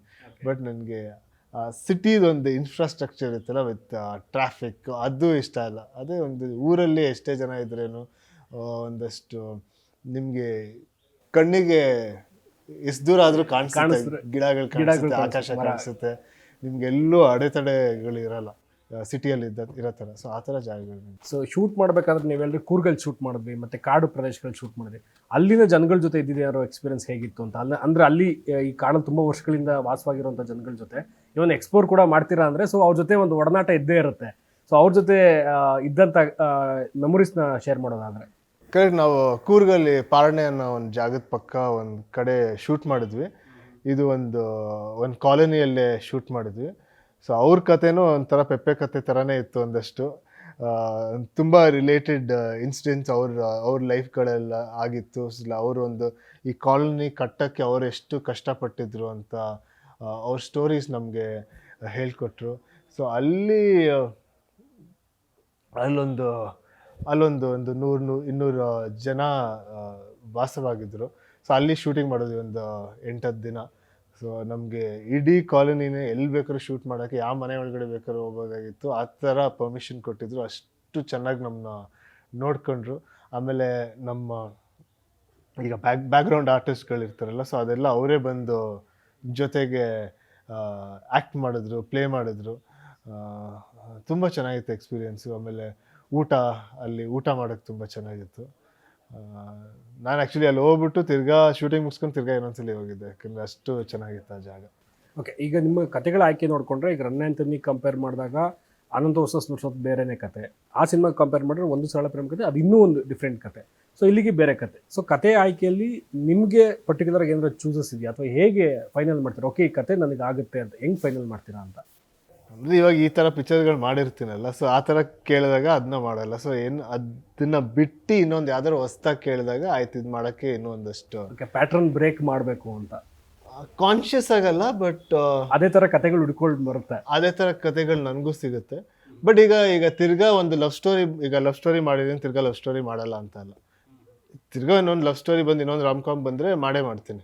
ಜಾನರ್ಗೆ ಬ್ರೇಕ್ ಮಾಡಬೇಕು ಅಂತಲ್ಲ, ಬಟ್ ಕಥೆಯಲ್ಲಿ ಒಂದು ವೇರಿಯೇಷನ್ ಇರಬೇಕು, ಇಲ್ಲ ಹೇಳೋ ವಿಷಯ ಒಂಚೂರು ಚೇಂಜ್ ಇರಬೇಕು, ಆಮೇಲೆ ಕ್ಯಾರೆಕ್ಟರಲ್ಲಿ ಒಂದಷ್ಟು ಡಿಫ್ರೆನ್ಸ್ ಇರಬೇಕು ಅಷ್ಟೇ. ಇಲ್ಲ ಅಂದರೆ ಸೇಮ್ ಜಾನರ್ ರಿಪೀಟ್ ಮಾಡೋಕ್ಕೆ ನನಗೇನು ಪ್ರಾಬ್ಲಮ್ ಇಲ್ಲ. ಬಟ್ ಮೋಸ್ಟ್ಲಿ ಈ ಥರ ವೆರೈಟಿ ಇರೋ ಸಿನಿಮಾ ಮಾಡಿದಾಗ ನಿಮಗೆ ಅಪ್ರೋಚಸ್ಸು ಅದೇ ಥರ ವೆರೈಟಿಯಾಗಿ ಬರುತ್ತೆ. ಸೊ ನನಗೊಂದು ಚೂಸ್ ಮಾಡೋಕ್ಕೆ ಒಂದಷ್ಟು ಆಪ್ಷನ್ಗಳಿರುತ್ತೆ, ಖುಷಿ ಆಗುತ್ತೆ. ಓಕೆ, ಫ್ಯಾನ್ಗಳು ಕೇಳಿದ್ರು ಕೂಡ ಅಂದರೆ ತುಂಬ ಹೀರೋನ ವೈಭವೀಕರಿಸೋ ಕತೆಗಳಲ್ಲದೆ ಹೀರೋಯಿಸಮ್ ಇರುತ್ತೆ ಅಲ್ಲಿ. ಬಟ್ ವಿನಯ್ ಅವರು ಒಂದು ಕ್ಯಾರೆಕ್ಟರ್ ಆಗಿ ಬೇಗ ಗುರ್ತಿರ್ತಾರೆ. ಅಂದರೆ ಅದು ಆ್ಯಕ್ಟಿಂಗು ಇವ್ರು ಆ್ಯಕ್ಟ್ ಮಾಡ್ತಾರೆ ಅನ್ಸುತ್ತೆ ಅಲ್ಲ, ಆ ಕ್ಯಾರೆಕ್ಟರ್ ಒಳಗೆ ಇದ್ದಾರಪ್ಪ ವಿನಯ್ ಅವರು ಪ್ರತಿಯೊಂದು ಕ್ಯಾರೆಕ್ಟರ್ ನೋಡಿದಾಗ್ಲೂ. ಬಟ್ ಅದೇ ನನಗೇನು ಹೇಳೋಕೆ ಇಷ್ಟಪಡಬೇಕು ಅಂದರೆ, ನನಗೇನೀಗ ಒಂದು ಸಿನಿಮಾದ ಮೂಲಕ ಏನು ಹೇಳೋಕ್ಕೆ ಇಷ್ಟ ಅಂದರೆ, ಹೀರೋಯಿಸಮ್ ಪ್ರತಿಯೊಬ್ಬರು ಅವರಲ್ಲಿ ಕಾಣ್ಕೊಳ್ಬೇಕು ಅಂತ. ಕರೆಕ್ಟ್. ಈಗ ನಮ್ಮ ಹೀರೋಸಲ್ಲಿ ನಾವು ಒಂದಷ್ಟು ಕ್ವಾಲಿಟೀಸ್ ತೊಗೊಳ್ತೀವಿ, ಆ ಕ್ವಾಲಿಟೀಸ್ ಅವರಲ್ಲಿ ಎಷ್ಟು ನೋಡ್ತಾರೆ, ಅವರಲ್ಲೂ ಅವ್ರ ಒಳಗಡೆನೂ ಆ ಕ್ವಾಲಿಟೀಸ್ನ ನೋಡಬೇಕು. So everybody is a hero ಅಂತ ಪ್ರೂವ್ ಮಾಡಬೇಕು. ಸೊ ಅದಕ್ಕೆ ನನಗೆ ಈ ಥರ ತುಂಬ ರಿಲೇಟಬಲ್ ಕ್ಯಾರೆಕ್ಟರ್ಸ್ ಮಾಡೋಕ್ಕೆ ಇಷ್ಟ. ಸೊ ಈ ಹಳ್ಳಿಗಾಡಿನ ಕತೆಗಳು ನಾವು ಅಣ್ಣವ್ರಿಂದ ನೋಡಿದ್ವಿ. ಅಣ್ಣವರು ಹಳ್ಳಿಗಾಡಿನ ಸಿನಿಮಾಗಳು ಮಾಡೋದು ಎಲ್ಲವೂ ಸೂಪರ್ ಹಿಟ್. ಇವನ್ ಶಿವಣ್ಣ ಕೂಡ ಹಳ್ಳಿಯ ಕತೆಗಳನ್ನ ಮಾಡಿದಾಗ ಅದು ಕೂಡ ಹಿಟ್. ಸೊ ಈಗ ಬ್ಯಾಕ್ ಟು ಬ್ಯಾಕ್ 2 ಸಿನಿಮಾನು ಈ ಹಳ್ಳಿ ಕತೆಗಳು ರಿಲೇಟ್ ಆಗಿ ಬರ್ತಿರೋದ್ರಿಂದ, ಸೊ ಹಳ್ಳಿ ಕತೆ ಅಂತ ಬಂದಾಗ ಓಕೆ ಇದು ವರ್ಕ್ ಆಗುತ್ತೆ ಅಂತ ಅನಿಸಿದ್ದು ಅಂದರೆ ಪರ್ಟಿಕ್ಯುಲರ್ ಆಗಿ ಕಥೆಯಿಂದನ ಅಥವಾ ಆ ರಿಯಲ್ ಇನ್ಸಿಡೆಂಟ್ನ ಕೂಡಿಸಿರುವಂಥ ಸ್ಕ್ರೀನ್ ಪ್ಲೇನ ಏನು ಇಷ್ಟ ಆಗುತ್ತೆ ಅಂತ? ಮೀನ್ ಅದು ಕತೆ, ಸ್ಕ್ರೀನ್ ಪ್ಲೇ, ಇಲ್ಲ ಅವ್ರು ಹೇಳೋ ಒಂದಷ್ಟು ವಿಷಯಗಳು, ಆಮೇಲೆ ಅಲ್ಲಿ ಒಂದು ಹಳ್ಳಿಗಳಲ್ಲಿರೋ ಒಂದು ಮುಗ್ಧ ಇನ್ನೋಸೆನ್ಸು. ಸೊ ಆ ಥರ ಕ್ಯಾರೆಕ್ಟರ್. ಆಮೇಲೆ ಮೋಸ್ಟ್ಲಿ ನಮಗೆ ಗೊತ್ತಿಲ್ಲ, ನಮ್ಮ ಡೈರೆಕ್ಟರ್ಸ್ಗೆ ನಾನು ನೋಡೋಕೆ ಆ ಥರ ಇದೀನಲ್ಲ, ಅದು ಇನ್ನೂ ರಿಲೇಟ್ ಆಗುತ್ತೆ ಅಂತ ನನಗೆ ಬಂದ್ಬಿಟ್ಟು ಈ ಥರ ಕತೆಗಳು ಹೇಳ್ತಾರೆ. ಆಮೇಲೆ ವಿಷಯ, ವಾತಾವರಣ, ಜನ, ಅದು ನಾನು ಹೇಳ್ತಾ ಇದ್ದೆ ಆ್ಯಕ್ಚುಲಿ ಗ್ರಾಮೀಣ ಸಿನಿಮಾ ಟೈಮಲ್ಲಿ ಅದೊಂದಷ್ಟು ಹಳ್ಳಿಗಳಿಗೆ ಲೊಕೇಶನ್ ನೋಡೋಕೆ ಹೋದಾಗ ತುಂಬ ಜನ ಹಳ್ಳಿ ಬಿಟ್ಟು ಈಗ ಯಂಗ್ಸ್ಟರ್ಸ್ ಎಲ್ಲ ಸಿಟಿಗೆ ಬಂದುಬಿಟ್ಟಿದ್ದಾರೆ. ಹಳ್ಳಿಗಳೆಲ್ಲ ಆ್ಯಕ್ಚುಲಿ ಖಾಲಿ ಆಗ್ಬಿಟ್ಟಿದೆ. ಸೊ ಅದ್ರ ಕತೆಗಳನ್ನ ನಾವು ಇವಾಗ ಹೇಳಬೇಕು. ಸೊ ಅಂದರೆ ಈಗ ಅಲ್ಲೇ ಏನಾರು ಮಾಡಬೇಕು. ಇಲ್ಲಿ ಒಂದೊಂದು ವಿಷಯಕ್ಕೆ ಬರಲೇಬೇಕಾಗುತ್ತೆ. ಬಟ್ ಅಲ್ಲೂ ಮಾಡೋದು ತುಂಬ ಇದೆ. ಈಗ ನೋಡೋಕೆ ಹೋದರೆ ಎಲ್ಲ ನಮ್ಮ ಸಿಟಿಯವರೇ ಈಗ ವೀಕೆಂಡ್ ಆದರೆ ಎಲ್ಲ ಹಳ್ಳಿ ಕಡೆ ಹೋಗ್ತಾರೆ. ಸೊ ಅದಕ್ಕೆ ನನಗೆ ಅದು ಒಳ್ಳೆ ಎನ್ವಿರಾನ್ಮೆಂಟ್ ತುಂಬ ಇಷ್ಟ. ಸೊ ಈ ಕ್ಯಾರೆಕ್ಟರ್ ಈಗ ನಿಮ್ಮನ್ನು ನಾವು ನೋಡಿದಾಗ ಓಕೆ ವಿನಯ್ ಅವರು ಸಿನಿಮಾಗೆ ವೇರಿಯೇಷನ್ಸ್ ಕೊಡ್ತಾ ಇದ್ದಾರೆ ಅಂತ ನಿಮ್ಗೆ ಯಾವ್ದಾರು ಪರ್ಟಿಕ್ಯುಲರ್ ಆಗಿದೆಯಾ, ನಾನು ಈ ಕ್ಯಾರೆಕ್ಟರ್ ಮಾಡಬೇಕು ಅಥವಾ ಈ ಥರ ಒಂದು ಕ್ಯಾರೆಕ್ಟರ್ ನನಗೆ ಮಾಡಬೇಕು ಅನ್ನೋ ಡ್ರೀಮ್ ಥರ ಇದೆಯಾ ಅಂತ? ಮತ್ತು ಡ್ರೀಮ್ಗಿಂತ ನನಗೆ ಅದರ ಒಂದು ಪೀರಿಯಡ್ ಸಿನಿಮಾ ಮಾಡಬೇಕು ಅಂತ ಸಖತ್ ತುಂಬ ಇಷ್ಟ. ಅದೊಂದು ಡ್ರೀಮ್ ಖಂಡಿತ ಇದೆ. ಸೊ ಆ ಥರ ಒಂದು ಕ್ಯಾರೆಕ್ಟರ್ ಇಂಪಾರ್ಟೆಂಟ್ ಅಲ್ಲ, ಬಟ್ ಸಿನಿಮಾ ಒಂದು ಪೀರಿಯಡ್ ಸಿನಿಮಾ. ಬಟ್ ಇದ್ರಲ್ಲಿ ನಮ್ಗೆ ಹೇಳಿರೋ ಇದರಲ್ಲಿ ಒನ್ ಲೈನರಲ್ಲಿ ಇದೊಂದು ಟೈಮ್ ಪೀರಿಯಡಲ್ಲಿ ನಡೆಯುವಂಥ ಕತೆ 1970 2020ವರೆಗೂ ನಡೆಯುವಂಥ ಕತೆ. ಸೊ ಇದರಲ್ಲಿ ನಿಮ್ಮದು ಪೂರ್ತಿ ಕಾಲಘಟ್ಟದಲ್ಲಿ ನಿಮ್ಮದು ಕತೆ ಬರುತ್ತಾ ಅಥವಾ ನಿಮ್ಮದೊಂದು 2020 ನಿಯರ್ ಬೈ ಬಂದಾಗ ಬರುತ್ತೆ, ಯಾವ ಥರ ಕತೆ ಬರುತ್ತೆ? ನಂದು ಪ್ರೆಸೆಂಟಲ್ಲಿ ಬರುತ್ತೆ. ಪ್ರೆಸೆಂಟಲ್ಲಿ, ಓಕೆ. ಪಾಸ್ಟಲ್ಲಿ ಇನ್ನೊಂದಷ್ಟು ಕತೆಗಳು ನಡೆದಿರುತ್ತೆ ಈ ಟೈಮ್ ಪೀರಿಯಡಲ್ಲಿ. ಫಾಸ್ಟಲ್ಲಿ ನಂದು ಫ್ಯಾಮಿಲಿದು ಫ್ಲ್ಯಾಶ್ ಬ್ಯಾಕ್ಸ್ ಬರುತ್ತೆ. ಟೀಸರ್ ನೋಡಿದಾಗ ಬರೀ ಆ್ಯಕ್ಷನ್ ಇದೆ, ಒಂದು ರೆಬಿಲಿಯನ್ ಕತೆ ಏನೋ ಹೇಳಕ್ ಕೊಟ್ಟಿದೆ, ಕ್ರಾಂತಿ ಕತೆಗಳೇನೋ ಇರಬಹುದು, ಆ ಥರ ಏನೋ ಹೇಳಿ ಕೊಟ್ಟೆ. ಹಾಗಾದ್ರೆ ಈ ಸಿನಿಮಾದಲ್ಲಿ ಒಂದು ಲವ್ ಸ್ಟೋರಿ ಇರುತ್ತಾ, ಡ್ರಾಮಾ ಇರುತ್ತಾ, ಫ್ಯಾಮಿಲಿ ಡ್ರಾಮಾ ಹೇಗೆ ಅಂತ? ಕರೆಕ್ಟ್. ನಮ್ಮ ಆ್ಯಕ್ಟ್ರೆಸ್ ಇದ್ದಾರಲ್ಲ ಕಾಜಲ್ ಅವರು, ಸೊ 100% ಒಂದು ಚಿಕ್ಕ ಲವ್ ಸ್ಟೋರಿ ಥರ ಸಿನಿಮಾದ ಜೊತೆನೇ ಟ್ರಾವೆಲ್ ಆಗುತ್ತೆ. ಬಟ್ ಇದರಲ್ಲಿ ಈಗ ಆ ಫೀಮೇಲ್ ಲೀಡ್ ಕೂಡ ಬರೀ ಹೀರೋದು ಅಂದರೆ ಆ್ಯಕ್ಟರ್ದು ಲವ್ ಸ್ಟೋರಿಗೆ ಮಾತ್ರ ಸೀಮಿತ ಅಲ್ಲ. ಅವ್ರದ್ದೇ ಒಂದು ಸ್ಟೋರಿ ಇದೆ, ಅವ್ರದ್ದೇ ಒಂದು ಕ್ಯಾರೆಕ್ಟರ್ ಇದೆ, ಅವರೇ ಒಂದು ವಿಷಯ, ಅವ್ರಿಗೊಂದು ವಿಷಯ ಇದೆ ಹೇಳೋಕ್ಕೆ ಆಡಿಯನ್ಸ್ಗೆ. ಸೊ ಎಲ್ಲ ಕ್ಯಾರೆಕ್ಟರ್ಸ್ಗೂ ಅವ್ರದ್ದೊಂದು ಸ್ಟ್ರಾಂಗ್ ಪಾಯಿಂಟ್ ಇದೆ. ಸೊ ಎಲ್ಲ ಕ್ಯಾರೆಕ್ಟರ್ಸ್ ಎಲ್ಲರಿಗೂ ರಿಲೇಟ್ ಆದರೂ ಕೂಡ ಬಟ್ ಅವ್ರದ್ದು ಇಂಡಿವಿಜುವಾಲಿಟಿ ಕೂಡ ಇದೆ ಈ ಸಿನಿಮಾದಲ್ಲಿ. ಸೊ ನೀವು ನೋಡಿದಂಗೆ ಕಾಜಲ್ ಅವ್ರ ಕ್ಯಾರೆಕ್ಟರೈಸೇಷನ್ ಮತ್ತು ಅವ್ರ ಆ್ಯಕ್ಟಿಂಗ್ ಬಗ್ಗೆ ಏನು ಹೇಳ್ತೀರಾ ಅಂತ? ಅದೇ ಅವ್ರು ಮುಂಚೆನೇ ಅವ್ರ ಥಿಯೇಟರ್ ಆರ್ಟಿಸ್ಟ್ ಅಂತ ಹೇಳಿದರು ನನಗೆ. ನಾವು ಆ್ಯಕ್ಚುಲಿ ಶೂಟಿಂಗ್ ಮಾಡೋಕ್ಕಿಂತ ಮುಂಚೆನೇ ಅವ್ರು ಆಗಲೇ ಶೂಟ್ ಮಾಡಿದರು. ಅವ್ರ ಪಾರ್ಟ್ ಎಲ್ಲ ತುಂಬ ಶೂಟ್ ಮಾಡಿ ನಾನು ಸ್ಟಾರ್ಟ್ ಮಾಡೋಕ್ಕಿಂತ ಮುಂಚೆ. ಸೊ ಅದರ ವಿಜುವಲ್ಸ್ ನೋಡಿದೆ, ತುಂಬ ಚೆನ್ನಾಗಿದೆ, ತುಂಬ ಒಳ್ಳೆ ಆ್ಯಕ್ಟ್ರೆಸ್ಸು, ತುಂಬ ಖುಷಿ ಆಗುತ್ತೆ ಅವ್ರ ಜೊತೆ ಕೆಲಸ ಮಾಡಿ. ಈ ಪರ್ಟಿಕ್ಯುಲರ್ ಸಿನಿಮಾ ಸ್ವಲ್ಪ ಟೈಮ್ ತೊಗೊಂಡಿದೆ, ಆಲ್ಮೋಸ್ಟ್ 2 years ಆಗ್ತಾ ಬಂತು. ಸೊ ಪರ್ಟಿಕ್ಯುಲರ್ ಆಗಿ ಈ ಕ್ಲೈಮೇಟ್ ಸಿಚುವೇಶನಲ್ಲೇ ಶೂಟ್ ಮಾಡಬೇಕು ಅಂತ.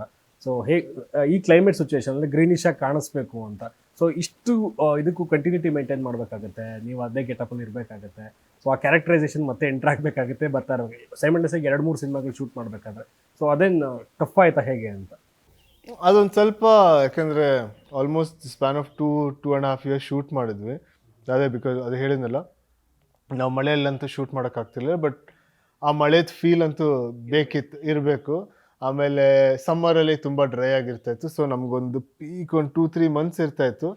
ಅದನ್ನ ಫಿನಿಷ್ ಮಾಡೋದು ತಿರ್ಗಿ ಆಲ್ಮೋಸ್ಟ್ 1 year ಕಾಯಬೇಕಾಗಿತ್ತು. ತಿರ್ಗಾ ಅದೇ ಲೊಕೇಶನ್ಸ್ ಅಲ್ಲಿ ಶೂಟ್ ಮಾಡೋಕ್ಕೆ.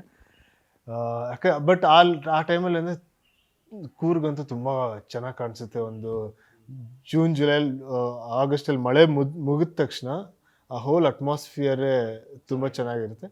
ಸೊ ಅದಕ್ಕೆ ಒಂದಷ್ಟು ಈಗ ಕ್ಯಾರೆಕ್ಟರಲ್ಲೇ ಇರೋಕ್ಕೋ ಇಲ್ಲ 100% ಈಗ 3 years ಒಂದೇ ಕ್ಯಾರೆಕ್ಟರಲ್ಲಿ ಇರೋಕ್ಕಾಗಲ್ಲ. ಸೊ ಅದಕ್ಕೆ switch off and switch on ಆಗಬೇಕು. ಬಟ್ ಕಂಟಿನ್ಯೂಟಿ ಮೇಂಟೆನೆನ್ಸ್ ಎಲ್ಲ ಒಂಥರ ಸಿನಿಮಾ ಒಂದೊಂದ್ಸಲಿ ಹೆಂಗಾಗತ್ತೆ ಅಂತ ಗೊತ್ತಿಲ್ಲ, ಅದೇ ಆಗ್ಬಿಟ್ಟಿರುತ್ತೆ. ಈಗ ನೀವೇ ಹೇಳ್ದಂಗೆ ಸುಮ್ಮನೆ ಯೋಚನೆ ತಲೆಯಲ್ಲಿ ಇರಬೇಕು, ಮಿಕ್ಕಿದೆಲ್ಲ ಸಬ್ಕಾನ್ಷಿಯಸ್ಲಿ ಅದು ನಡೀತಾನೆ ಇರುತ್ತೆ. ಈಗ ನಾವು ಕಣ್ಣಲ್ಲಿ ನೋಡಿದಾಗ ಕೂರ್ಗ್ ತುಂಬ ಚೆನ್ನಾಗಿ ಕಾಣಿಸುತ್ತೆ. ಅಲ್ಲಿದ್ದಾಗ ಅಲ್ಲಿ ನಾವು ಜೀವಿಸಿದಾಗ ಓಕೆ ಕೂರ್ಗ್ ಸಕ್ಕದಾಗಿ ಕಾಣುತ್ತೆ. ಅಷ್ಟೇ ಚೆನ್ನಾಗಿ ಕಣ್ಣಿಗೆ ಕಟ್ಕೊಡೋಕ್ಕಾದ ಕ್ಯಾಮ್ರಾಮನ್ ಕೈಲಿ. ಸೊ ಸಮರ್ಥ ಅವ್ರ ಬಗ್ಗೆ ಹೇಳಿ, ಅವರ ಕ್ಯಾಮ್ರಾ ವರ್ಕ್ ಹೇಗೆ ಅನಿಸ್ತು ನೀವು ಸ್ಕ್ರೀನಲ್ಲಿ ನೋಡಿದಾಗ ಅಂತ? ಅದೇ ನಮ್ಮ ಇದರಲ್ಲಿ ಆ್ಯಕ್ಚುಲಿ ಸಮರ್ಥ ಅವ್ರು ಮಾಡಿದ್ದಾರೆ, ಅಭಿಷೇಕ್ ಕಾಸರಗೋಡು ಅವ್ರು ಮಾಡಿದ್ದಾರೆ, ಆಮೇಲೆ ನವೀನ್ ಅವ್ರು ಮಾಡಿದ್ದಾರೆ, ಜೊತೆಗೆ ಇನ್ನೊಂದು 2-3 ಜನ ಕ್ಯಾಮ್ರಾಮ್ಯಾನ್ ಮಾಡಿದ್ದಾರೆ. ಸೊ ಎಲ್ಲರ ಸೀಕ್ವೆನ್ಸಸ್ಸು ತುಂಬ ಚೆನ್ನಾಗಿ ಮಾಡಿದೆ. ಸೊ ಏನಂದರೆ ಮೋಸ್ಟ್ಲಿ ಅವರೆಲ್ಲರಿಗೂ ಕಾಮನ್ ಫ್ಯಾಕ್ಟರ್ ನಮ್ಮ ಡೈರೆಕ್ಟರ್ ಶೈಲೇಶ್ ನಾಯರ್. ಸೊ ಏನೇ ನೋಡಿದ್ರೂ ಸಿನಿಮಾ ಒನ್ನೆಸ್ ಹೋಲ್ನೆಸ್ ಕಾಣಿಸುತ್ತೆ, ಅಷ್ಟು ಜನ ಕೆಲಸ ಮಾಡಿದ್ರೇನು. ಬಟ್ ಆಮೇಲೆ ಯಾರಿಗೆ ಟ್ರೇಲರ್ ತೋರಿಸಿದ್ರೇನು ಫಸ್ಟ್ ಹೇಳೋದು ಸಿನಿಮಾಟೋಗ್ರಫಿನೇ. ತುಂಬ ಚೆನ್ನಾಗಿಲ್ಲ, ಫ್ರೇಮ್ಸು ಅಷ್ಟು ಆರ್ಟಿಸ್ಟಿಕ್ ಫ್ರೇಮ್ಸು, ಆಮೇಲೆ ವೈಡ್ ಫ್ರೇಮ್ಸು, ಕೂರ್ಗ್ನ ಅಷ್ಟು ಚೆನ್ನಾಗಿ ಕ್ಯಾಪ್ಚರ್ ಮಾಡಿದ್ದಾರೆ. ನಿಮಗೆ ಬರೀ ಆ ಲೊಕೇಶನ್ ಅಲ್ಲ, ನಿಮಗೆ ಆ ವೆದರು ಕಂಪ್ಲೀಟ್ ಫೀಲ್ ಕ್ಯಾಪ್ಚರ್ ಮಾಡಿದೆ. ತುಂಬ ಖುಷಿ. ಈಗ ನಮ್ಮ ಸಿನಿಮಾ ನೋಡ್ತಿದ್ರೇನು ನೀವು ಸೌಂಡ್ ಇರ್ಬೋದು, ಇಲ್ಲ ಕ್ರಿಕೆಟ್ಸ್ ಇಲ್ಲ ಇನ್ಸೆಕ್ಟ್ ಸೌಂಡ್ ಇರ್ಬೋದು, ಆ್ಯಂಬಿಯಂಟ್ ಸೌಂಡ್ ಇರ್ಬೋದು, ಜೊತೆಗೆ ಸಿನಿಮಾಟೋಗ್ರಫಿ ಇರ್ಬೋದು. ಸೊ ಈ ಊರ್ದು ಇಡೀ ಫೀಲ್ನ ನಮ್ಮ ಡೈರೆಕ್ಟರ್ ಕ್ಯಾಪ್ಚರ್ ಮಾಡಿದ್ದಾರೆ. ತುಂಬ ಅದು ಲಶ್ ಗ್ರೀನ್ ಇದ್ರೂ ಅದ್ರ ಮೇಲೆ ಒಂದು ಟಿಂಟ್ ಇದೆ, ಒಂದು ಪ್ಯಾಟ್ರನ್, ಯಾಕೆಂದರೆ ಅದು ಕತೆಗೆ ಅದು ನೀಡಿದೆ ಅಂತ ಅನಿಸುತ್ತೆ. ಸೊ ಅದೇ ಒಂದಷ್ಟು ಕತೆಗಳನ್ನ ಹೇಳೋಕೆ ಶುರು ಮಾಡುತ್ತೆ ಅಂತ. ಅದೊಂದು ಜನದ್ದು ಒಂದು ಮೂಡ್ ಕ್ರಿಯೇಟ್ ಮಾಡುತ್ತೆ. ಆ ಟಿಂಟು ಇಲ್ಲ ಆ ಪ್ಯಾಟರ್ನು ಒಂದು ಮೂಡ್ ಕ್ರಿಯೇಟ್ ಮಾಡುತ್ತೆ. ಆ ಮೂಡೇ ಪೆಪ್ಪೆಲೆ ಇರೋದು. ಸೊ ಆ ಜನಕ್ಕೆ ಮೋಸ್ಟ್ಲಿ ನಮಗೆ ಇಲ್ಲಿಗೆ ಮೂಡ್ ಒಂದು ಸ್ವಲ್ಪ ಹೊಸ್ತಿರ್ಬೋದು, ಬಟ್ ಆ ಮೂಡ್ಗೆ ಜನ ಈಗ ಕನೆಕ್ಟ್ ಆಗ್ತಾರೆ. ಸೊ ಅದು ಒಂಥರ ಫ್ರೆಶ್ ಆಗಿ ಕಾಣಿಸುತ್ತೆ ಅಂತ ಅನ್ಸುತ್ತೆ. ಓಕೆ, ಫಸ್ಟ್ ಟೈಮ್ ಅಲ್ಲ, ರಿಲೀಸ್ ಆಗ್ತಿರೋ ಲೆಕ್ಕದಲ್ಲಿ ಪೂರ್ಣ ಅವ್ರ ಜೊತೆ ಫಸ್ಟ್ ಟೈಮ್ ಅಂದರೆ ಅವ್ರ ಮ್ಯೂಸಿಕಲ್ಲಿ ಫಸ್ಟ್ ಟೈಮ್ ವರ್ಕ್ ಮಾಡ್ತಿರೋದು. ಇವನ್ ಪೂರ್ಣ ಅವರು ಮಾಡಿರೋ ಬೇರೆ ಸಿನಿಮಾಗಳು ಕಂಪೇರ್ ಮಾಡಿದ್ರೆ ಬೇರೆನೇ ಕೇಳಿಸ್ತಿದೆ ಇಲ್ಲಿ ಆಡಿಯೋ, ಅಂದರೆ ಬೇರೆನೇ ಸೌಂಡ್ ಥರ ಕೇಳಿಸ್ತಿದೆ. ಸೊ ಹೇಗೆ ಅನ್ನಿಸ್ತಿದೆ ಅಂತ ಈಗ? ಅದೇ ನನಗೂ first time complete cinema with re-recording ನೋಡಿದಾಗ ನನಗೆ ಶಾಕ್ ಆಯಿತು ನೋಡ್ಬಿಟ್ಟು.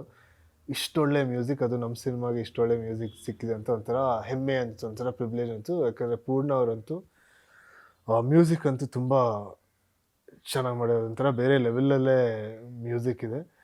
ಅದು ಫಾರೆಸ್ಟ್ ಎಲಿಮೆಂಟ್ಸ್ ಇಟ್ಕೊಂಡು, ಸಿನಿಮಾದ ಮೂಡ್ ಇಟ್ಕೊಂಡು, ಆ ಸಿನಿಮಾದ ಇಮೋಷನ್ಸ್ ಇಟ್ಕೊಂಡು, ಸಿಚುವೇಶನ್ಸ್ ಇಟ್ಕೊಂಡು. ಯಾಕಂದ್ರೆ ನಮ್ಮ ಸಿನಿಮಾದಲ್ಲೂ ತುಂಬ ಹೊಸ ಸಿಚುವೇಶನ್ಸ್ ಇದೆ, ಹೊಸ ಸೀನ್ಗಳಿದೆ, ಹೊಸ ಕ್ಯಾರೆಕ್ಟರ್ ರಿಲೇಷನ್ಶಿಪ್ಸ್ ಇದೆ, ಆಮೇಲೆ ಒಂದಷ್ಟು ಸೈಲೆನ್ಸ್ ಕೂಡ ಇದೆ. ಸೊ ಅದ್ರ ಮಧ್ಯ ಮ್ಯೂಸಿಕ್ನ ಎಲ್ಲಿ ಬೇಕೋ ಅಲ್ಲಿ ಮಾತ್ರ ಪ್ಲೇ ಮಾಡಿ ಸೀನ್ ಎಲಿವೇಶನ್ಸ್ ಆಗಿ ತುಂಬ ಚೆನ್ನಾಗಿ ಮಾಡಿದ್ದಾರೆ.